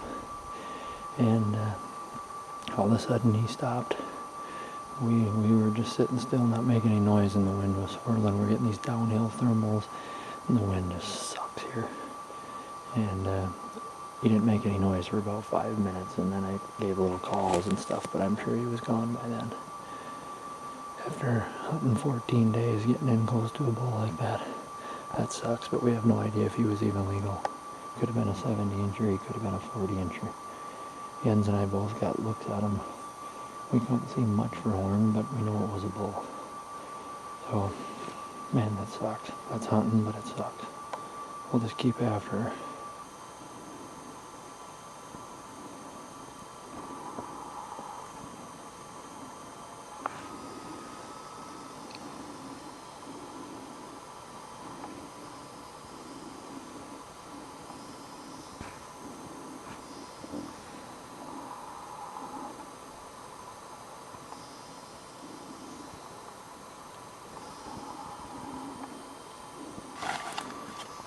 Well, that was kind of exciting. I'm sure it was the same bull. We just called up here a couple times. I thought I heard a grunt down by the river again. Said, no, behind us. And then he grunted again. Right here from the glass and fly, we had him 30 yards. He was about a 40-inch bull with 2 brow tines on either side. So close, but no cigar. Well, what do you think? Could you see him clearly? Oh yeah, very clearly, yeah. Yeah, just barely 2 brow tines on each side. 2 what? Two brow tines on each side, yeah. Pretty exciting to have them so close. Yeah. So yeah, I'm more than likely that was the same bull we were on this morning. The Jens and I both kind of got a good look at him and couldn't see much or a decent look, couldn't see much for antlers. But we weren't sure.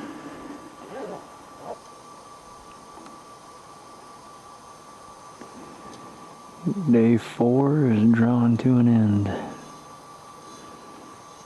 About 10 minutes till 9. The smoke's really rolling in here from the north.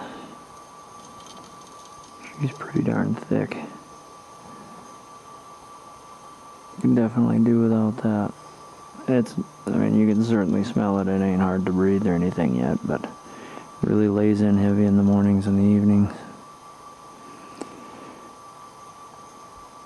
So we just called in that one little bull today. A little after 8. Got a small bull. It might be the one we called in yesterday. About 2 miles away. Still a lot of smoke in here.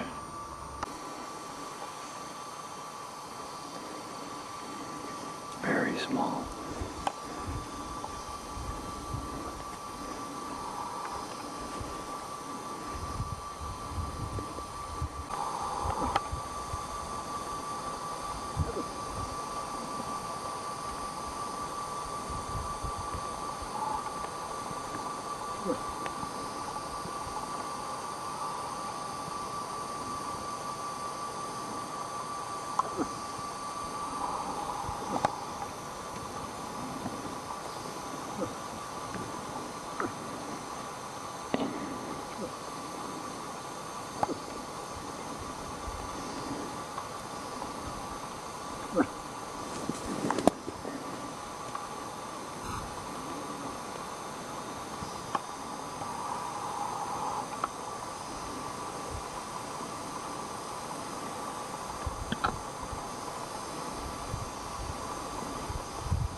That was a different bull than yesterday.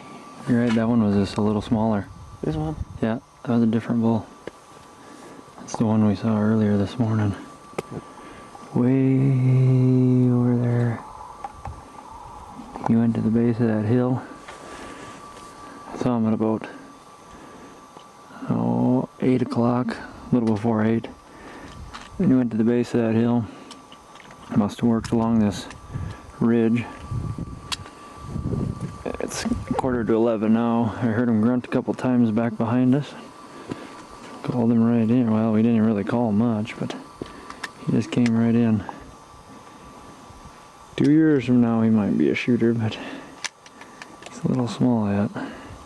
We figured it was that little guy, but Jens loaded up just in case, but that's all the moose we've seen today. There you go.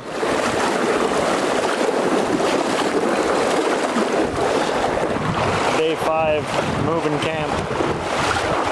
I hate this river. It's about 4:30. We were camped just over that knob, about 3.5 air miles away, maybe 4. And so we worked up the river. Pretty much got her all dredged out now, I would think. I don't know if we did more dragging or more motors. And got our tent set up. Camp is right on a little gravel bar. Just below this knob here, straight that way. But it's a real good spot. This is a good little willow slough right here. If we don't see anything tomorrow evening, we'll go up and glass from that little point and look upstream. But we got these two, they're not real big draws. This one on the left's pretty good size. We got them flowing right into us. This is a real good willow slough. I've seen bulls in there a lot. And all these willows are right here. I've seen moose in them quite a bit too. And that's a good slough right there. So we'll give her at least a couple of days here, and hopefully we do some good. See a couple of cow right there.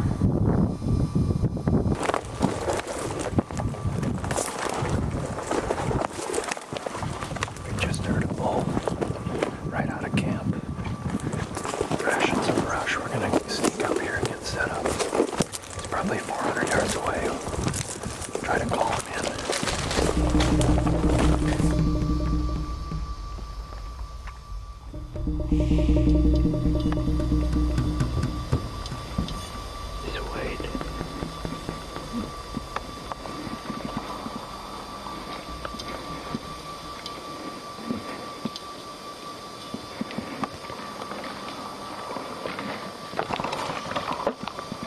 Just wait.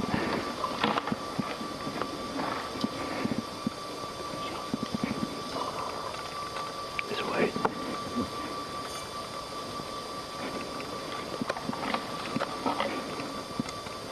Wait. No, wait. Okay, wait.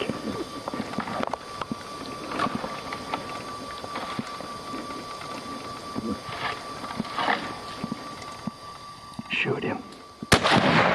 Reload. Hit him again. Hit him again. Hit him right in the shoulder. Billy. Hit him again. That is a big bull.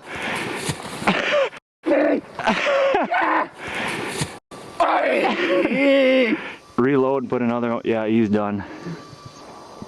Jens. Yep. Look at me. You got a big bull. Yeah. You've got one heck of a moose. Billy. That's a lot of moose.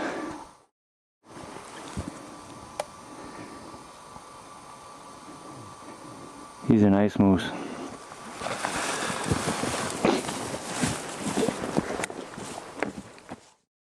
Day 6.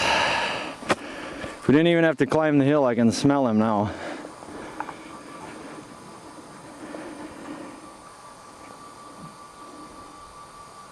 I had some click. Two bullets, they didn't work? No. Or you short stroked it? Do you want to look at him or no?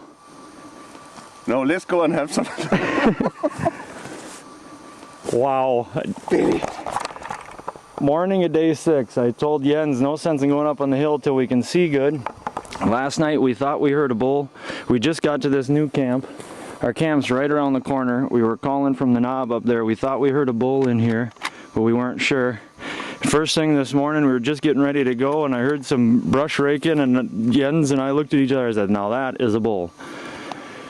And And he came in just on our movements.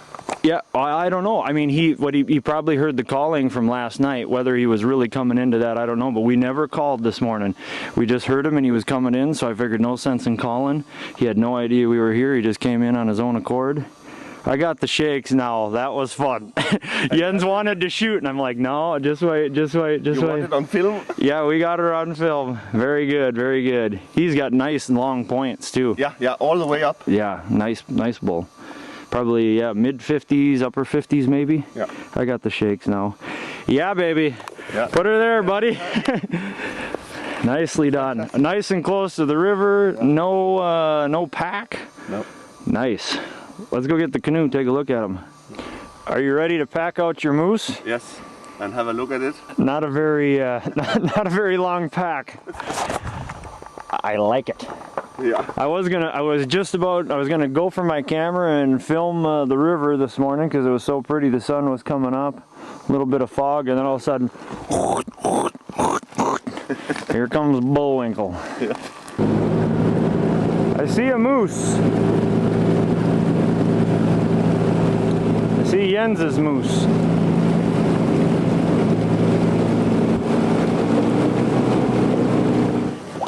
Jens, do you smell him now? Yeah. Oh yeah. That, jeez, is he big. Oh. Yeah. Yeah, mid 50s. Yeah. I don't think he'll make the 60-inch mark. His points just go straight up. Yeah. But boy, look at those points all the way around. Yeah. Oh, what animal. Are you happy with him? Yeah, look at how cold it is. Man, it's freezing already. Yeah. Congratulations, Jens. Thank you. Let's put a tape measure on that bugger. We'll see just how wide he is. What a beautiful animal. No difference. He is a nice moose. 56 is my guess. Yeah. Yeah, his points just go straight up, but he is a fine moose. Well, we got the photos taken of this old guy. Now the work starts. Get him butchered up. And probably finish cape him yet this afternoon and go back down to our original camp tomorrow morning. We're just loading up Jens's bull. We got another one, girl. Yeah, I can see the trees. Yeah. There he is. Small.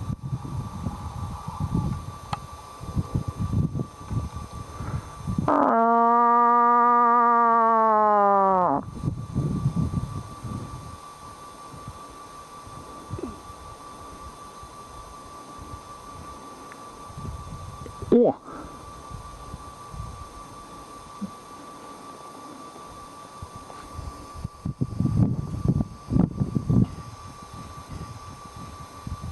Listen to him when he gets in the water. He'll squeal.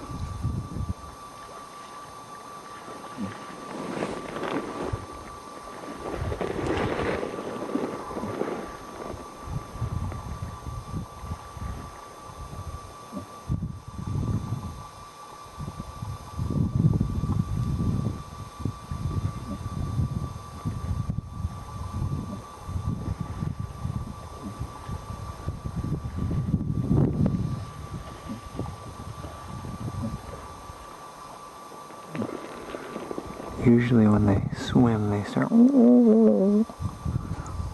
Oh. Oh. Oh. I can't tell what he's got for brows. At least 3 on each side.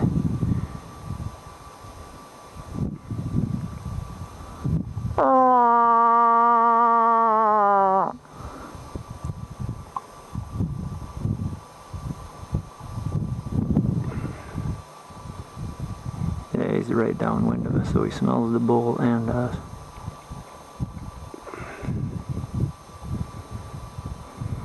Yeah, unless he had 4 brow tines, I wouldn't want to shoot him because he's just right there.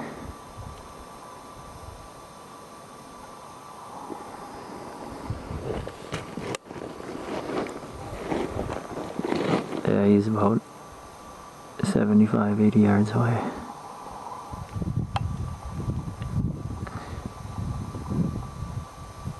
He said screw it.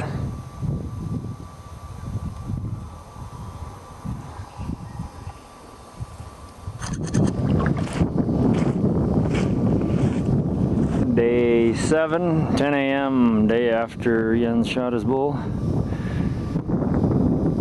Whatever you do, you probably shouldn't load a full moose, camp 2 guys in a canoe, and take it down a shallow river with logs sticking over the edges. But that's just what we're gonna do. Yeah. We're gonna try. We're gonna go for it. Jens has his life jacket tied on the antler, so if all goes wrong, we'll have antlers at the end of the day. But yeah, this stinking wind coming blowing upstream, making this ripple so it's impossible to read the river, and then it's gonna blow us back upstream, but we'll get her done.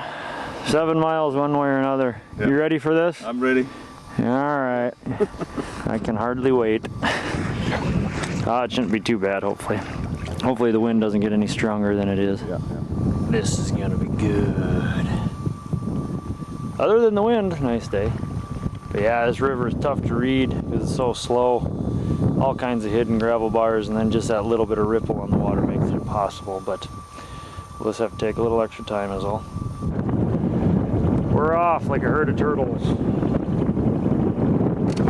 Constantly dragging bottom like I am now. Out there we're running up on a gravel bar and there's no way to see it.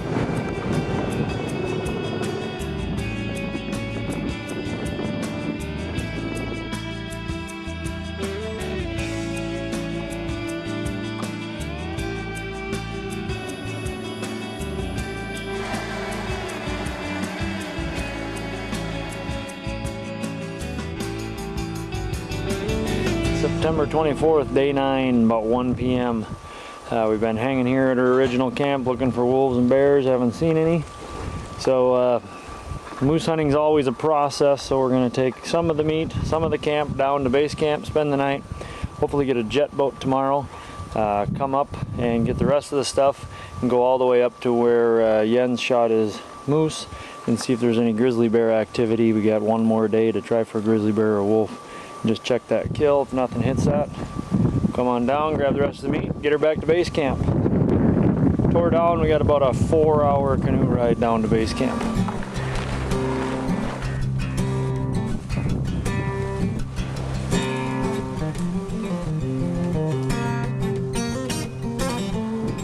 We're heading up to get Jens's moose, the 25th. She's cold.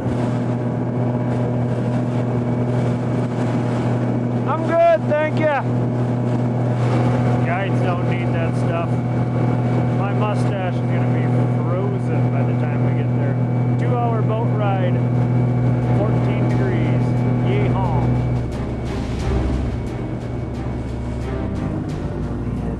Last day of moose season. Jens and I took the jet boat up to the camp where Jens killed his bull. Our tent was right there. We killed the moose right there. We're up here checking out the gut pile and spine. See if a grizzly bear or wolf has hit it.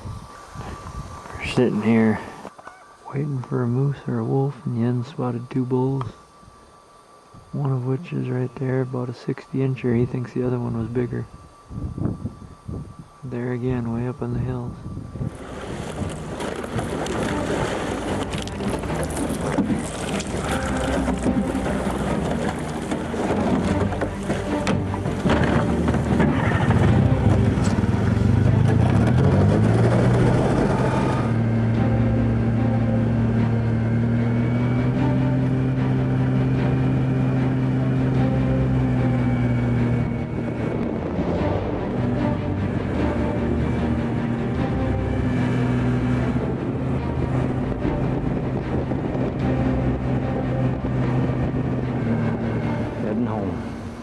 I like the sound of that. Home. I'm ready. Get home.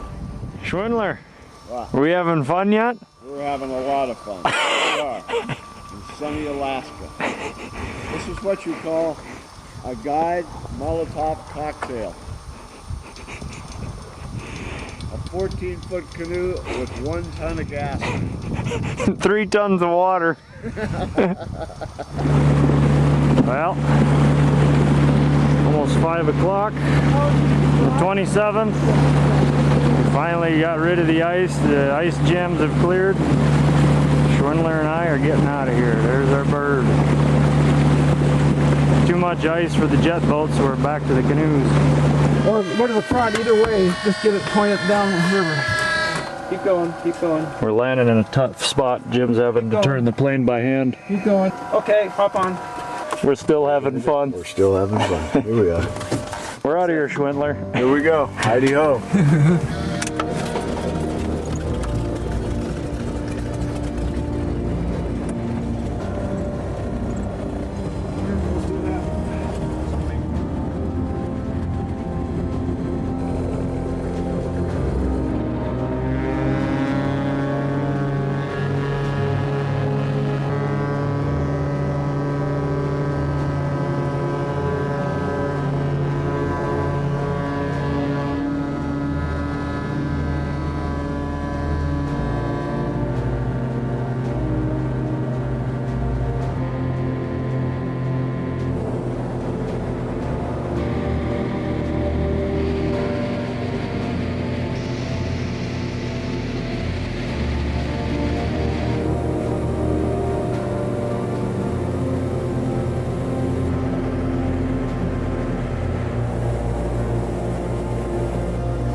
September 28th, Fairbanks Airport, 9:30 p.m. Schwindler and I are heading home tonight after spending a day in Fairbanks, just winding down and taking it easy and eating and drinking and just relaxing. We're both flying through the night, get home. Schwindler's heading to Georgia, I'm heading to Wisconsin.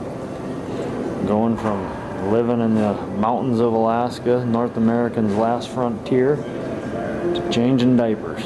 Here we go.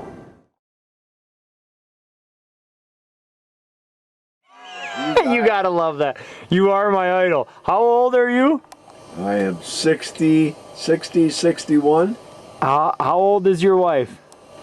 My wife now is 37. And what does she do for a living? She's a urological surgeon. Urology. And you're a hunting guide in Alaska. Right. For how many years? Jesus, in Alaska 38 years. And, you know, I started in Wyoming in 70. And in Africa, how many? 82, 83. You're the luckiest son of a bitch in the world. You are more than welcome to speak your mind. You're gonna have to censor this whole thing then. This is gonna be good. I learned a valuable lesson this morning. Don't pee while you're sipping coffee. It's gonna be easier, the leg home or the leg there? The whiskey when we get there. Yeah! A what? Yes! Yes! Yes! That's the guy that makes it all worthwhile right there. That's the guy that's holding the camera. Yeah. This ain't your first rodeo, huh, Mike? I have been out in the field before. These are Jerry's and they skid marks. Can you skin Grizzly Pilgrim? That will hit bear flanks, they'll never see us coming. There, go sit down. Okay, I'll get down. What I gotta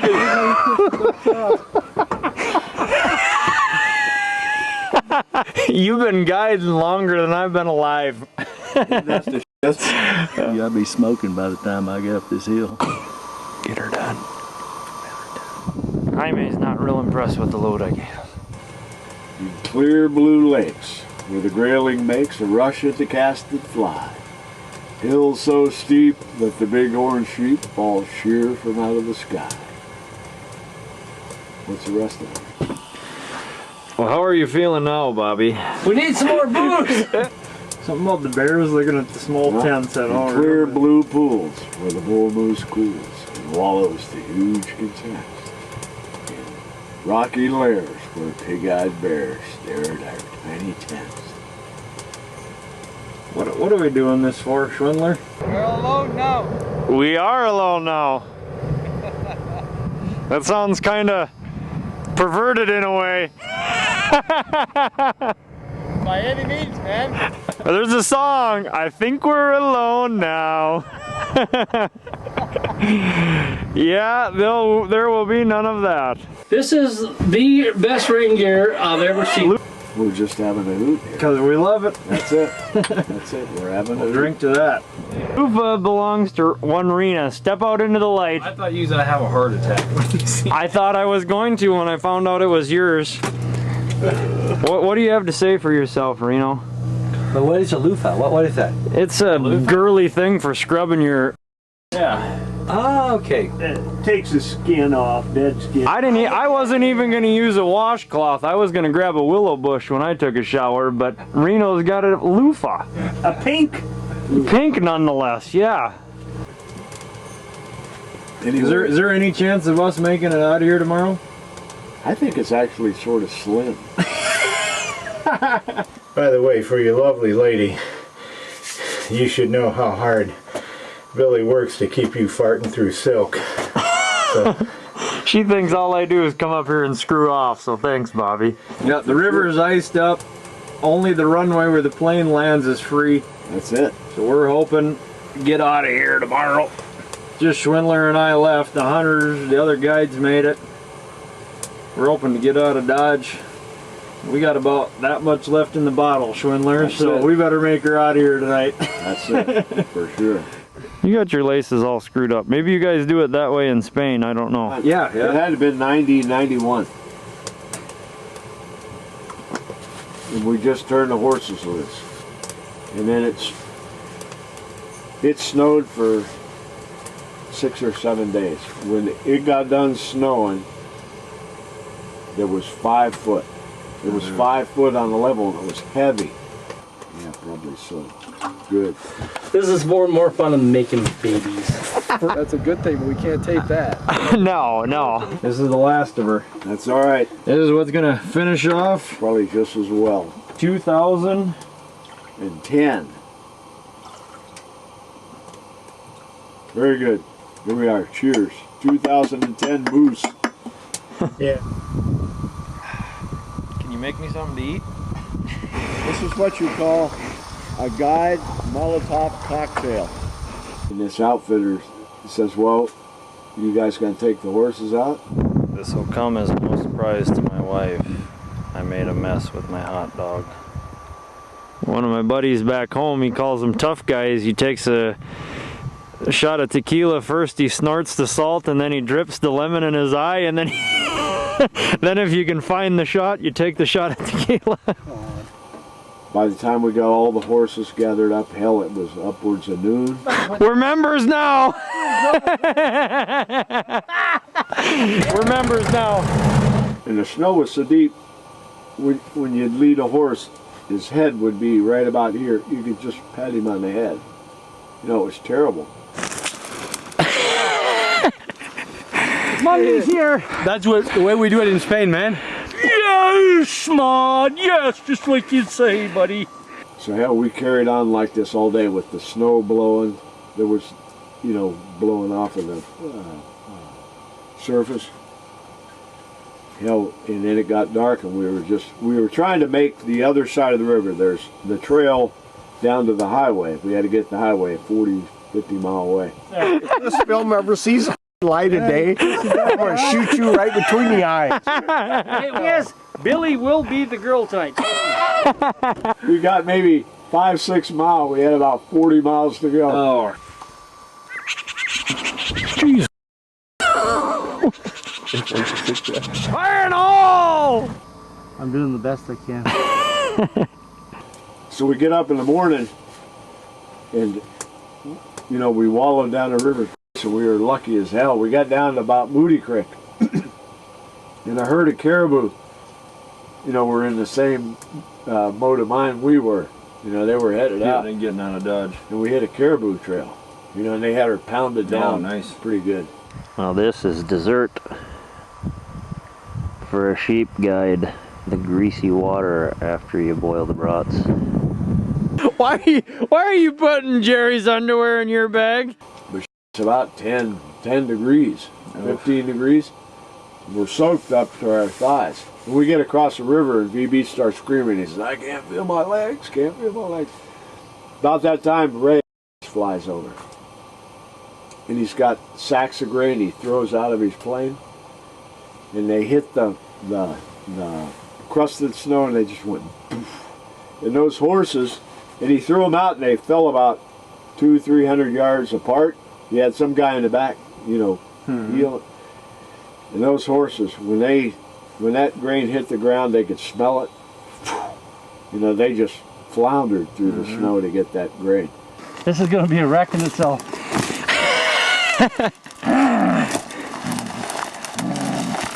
Ray, can I buy the rights to your stories? Don't judge a book by its cover. There's a perfect example of that right there, boys. We got VB's feet thawed out, and we gathered those horses out, and we was able, those caribou went right to the strip at Denali where we had to go. Yeah. And we was out of there in about 5 hours. No kidding. Yep. It took us two It took you half a day to get 5 miles, and then you made the last 40, 45. Yeah, a day and a half. Well, your foxhole ought to scare her away. She'll see the size of the log in there. Shut up. With about, I think they had like 8 head of horses. Well, they only had 6. 2 of them died, drifted away in the blizzard and died, or, you know, got lost, or, you know, whatever. Died of a broken heart, embarrassment. It was a hell of a trip, though. That was, you know, you'd have got a hoot out of that. Yeah, oh, you're a big stout guy. Yeah. Look at you. How long you been doing this? 40 years? 40 years. And that's the story. I've heard the end of the story, but I've never heard it from the start. Well, that was that's it, right there. Geez. Okay, Ray. Cut! This is more fun than making babies. For information on other DVDs, books, and modern-day mountain man apparel, log on to BillyMolesAdventures.com. Here you'll also find information on Alaskan hunting opportunities with Billy for Dall sheep, caribou, moose, brown bear, grizzly bear, as well as white-tailed deer hunting in Wisconsin. When he's not guiding, Billy travels across the country as a public speaker. His experience, knowledge, and passion for nature, along with his unmatched ability to relate his wilderness adventures to any audience, are the cornerstones of his dynamic, one-of-a-kind presentations. A master storyteller, Billy presents at corporate events, schools, universities, conservation organizations, wild game dinners, Christian outreaches, and much more. Just like the Alaskan wilderness, no one leaves a Billy Moles presentation the same person as they enter it. Log on or call for more information.